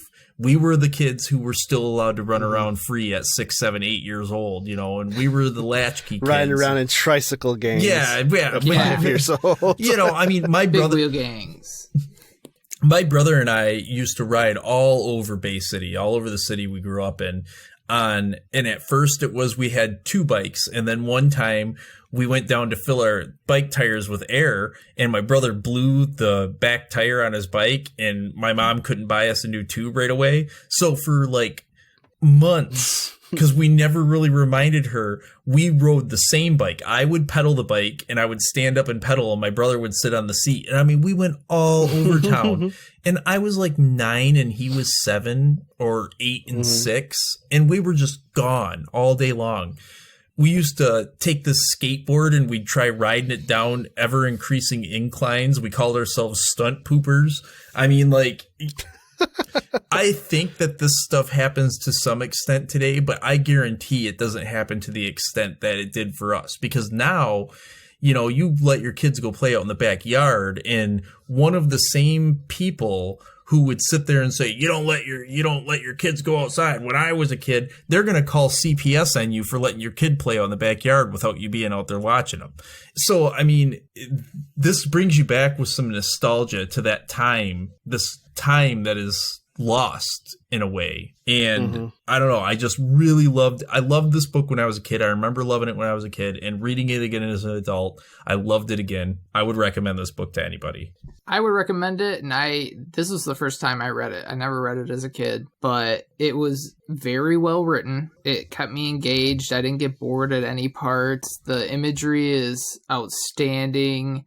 Yeah, it tackles very difficult issues, but in a very way that's able to be absorbed easily, even for younger children, is what I'm trying to get at. So, like, you're going to be an adult, and you'll take in a lot more probably than a kid would, but I can see this 100%. Being great for that age group, the third, 4th, 5th grade. That is a perfect time to have them read this book. Yeah. As far as that goes, I definitely recommend it as well. It spoke to me quite a lot as an adult. Having read it in 4th grade, obviously it didn't stick with me consciously, I would say. I think I respected the book a lot more for its its descriptions of, you know, how kids are playing with each other and just the wonderful things that this legendary kid could do and did do. And that's kind of what I consciously took away from it, having read it as a young kid, with some of the themes not really well, they went over my head to the extent that I didn't really remember too much what the book is about. But I would be willing to believe that it definitely sowed some seeds of I would hope like racial tolerance, or like a way of seeing race where, you know, you see people before you see colors, and you still see colors and you recognize that there's colors, but you don't associate it with good or bad right off the bat. You don't associate the color with race. Right. You don't associate the color of someone's skin like with a race or with goodness or badness. Right. I think maybe perhaps having read this at a young age, that instilled something in me, because I like to think that I kind of see it that way that the Maniac does, or the way he wants to believe, or wants it to be so, or just assumes that it's so, that, you know, people are people. When I first started, when we first talked about doing this whole thing, I had grabbed Maniac Magee right away. And I believe I even said to Josh early on, I'm like, we should do Maniac Magee, like right off the bat, right? And I and I opened it up, and I read probably about 5 or 6 pages in, because it's that quick that you discover that this book is going to have some social issues in it that we need to talk about. And I was like, we're not ready for Maniac Magee. Like, holy shit. I don't think we should start with this book. Let's not start with this. And I would say that based on the fact that I know I read this book multiple times as a kid, and it's funny because, like you're saying, I didn't even remember that one of the biggest battles in the book, one of the biggest themes in the book, is this racial division in the book. Okay. I remember the story about this kid, right?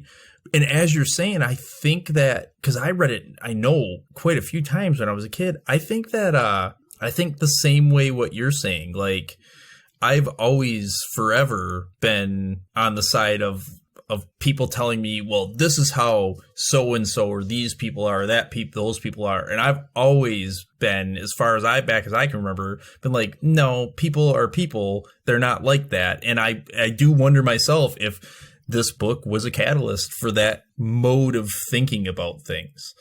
So, You know, like, you can't treat people as a monolith, that they all act and think the same way just because of one physical characteristic. It's just not realistic. It's not true. Right. However, at the same time, society, like cultural things that carry over from the ugliness in our culture would have it seen that way. But I think this was a very important stepping stone, I would say. It's an important lesson. Going against that, yeah. Yeah, it's an important lesson that, like you're saying, and with how I feel about it, maybe not consciously at the time when I read it, it was a story, it had this cool stuff in it, but somewhere subconsciously it feels like it must have had some kind of impact. And so, yeah, I think if it's not on curriculum, it should be on curriculum. This is the type of stuff people need to read right now. I think, as far as kids go, I think that it's a good idea. You can't ignore those type of issues. You ignore those issues, they fester. You ignore those issues, you get McNabb kids. You know, these kids that don't even realize why they hate or don't like what they don't like. So, or they don't even have a concrete example of what they don't like. Like, they see an actual black person and it doesn't register them that this is what they're defending their house against. Yeah. They're hugging on the mom. They spend the whole day while she babies them. Yeah. They don't even know what it is that they don't like or who it is they're supposed to hate. Yeah, they didn't have a visual representation in all of this indoctrination against quote unquote black people. Yep. It's craziness.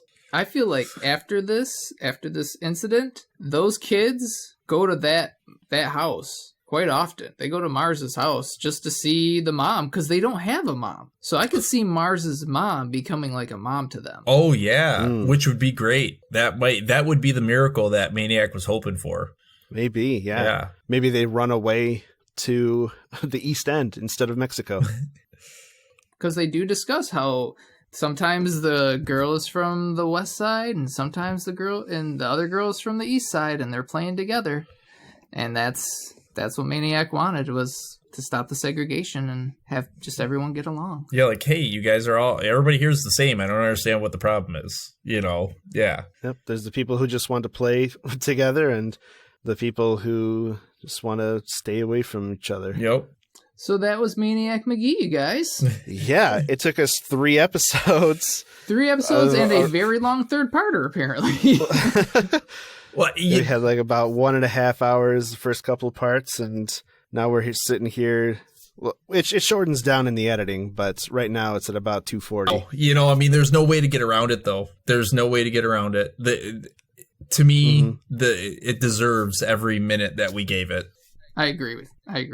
If copyright didn't disallow it, we would read the book to you. Just read it in its entirety. Have it be, let's see, how many chapters are in it? 46. A 46-part podcast episode. So I think we actually went pretty fast. Well, you guys, I only have 12 and a half more hours of recording space on my computer. Oh, snap. We got to bring this to a close. We do. So, yeah. Let's close with another reminder that we have some butterscotch crimpets to give away to 2 lucky winners. Just interact with us on social media. Use the word crimpets in whatever you say, and you'll be entered to win a box of butterscotch crimpets. And let's remind the folks where they can go to interact with us. That's at ReLiterated on Twitter. r/ReLiterated on the Reddit. We're also on Instagram at ReLiterated. And you can get a hold of us at reliterated@gmail.com.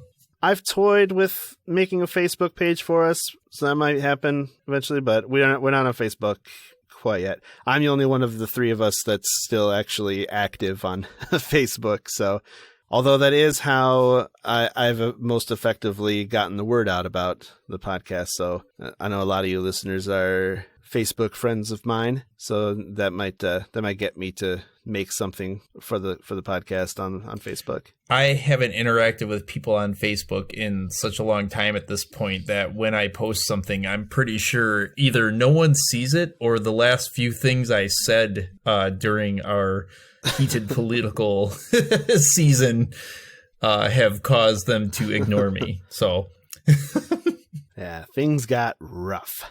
Oh, rough they got. I haven't logged into my Facebook page in over 3 years. So it exists, but it does still exist. It's there. I still tag you from time to time. But anyways, so thanks for listening to ReLiterated, brought to you by the Chocolate Milk Friends. If you enjoyed our show, please share it with your friends.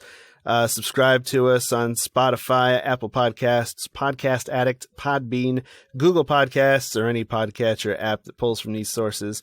And we'd really appreciate your reviews and ratings wherever you listen to us, because it helps us grow our audience. What are we reading next time, guys? Let's do an 8-parter. An 8-parter. No, we're gonna go with something a little bit lighter fare. It's going to be Charlie and the Chocolate Factory, and this is a apparently 100-page book, so we should be able to get it out in maybe only 7 parts, not 8. Yeah, let's be reasonable. Yeah, I'm pretty here. sure that we're gonna be able to knock that one out in our episode, but I'm not making any promises because we sure seem to like talking. Yeah. We sure do like to talk. So anyways, Charlie and the Chocolate Factory is our next book, and you could read along with us if you so chose, so you know exactly what we'll be talking about when we talk about it on this podcast we do. Sounds natural. All right. We talk good, especially me. Thanks for listening, everybody. See you next week. Thanks.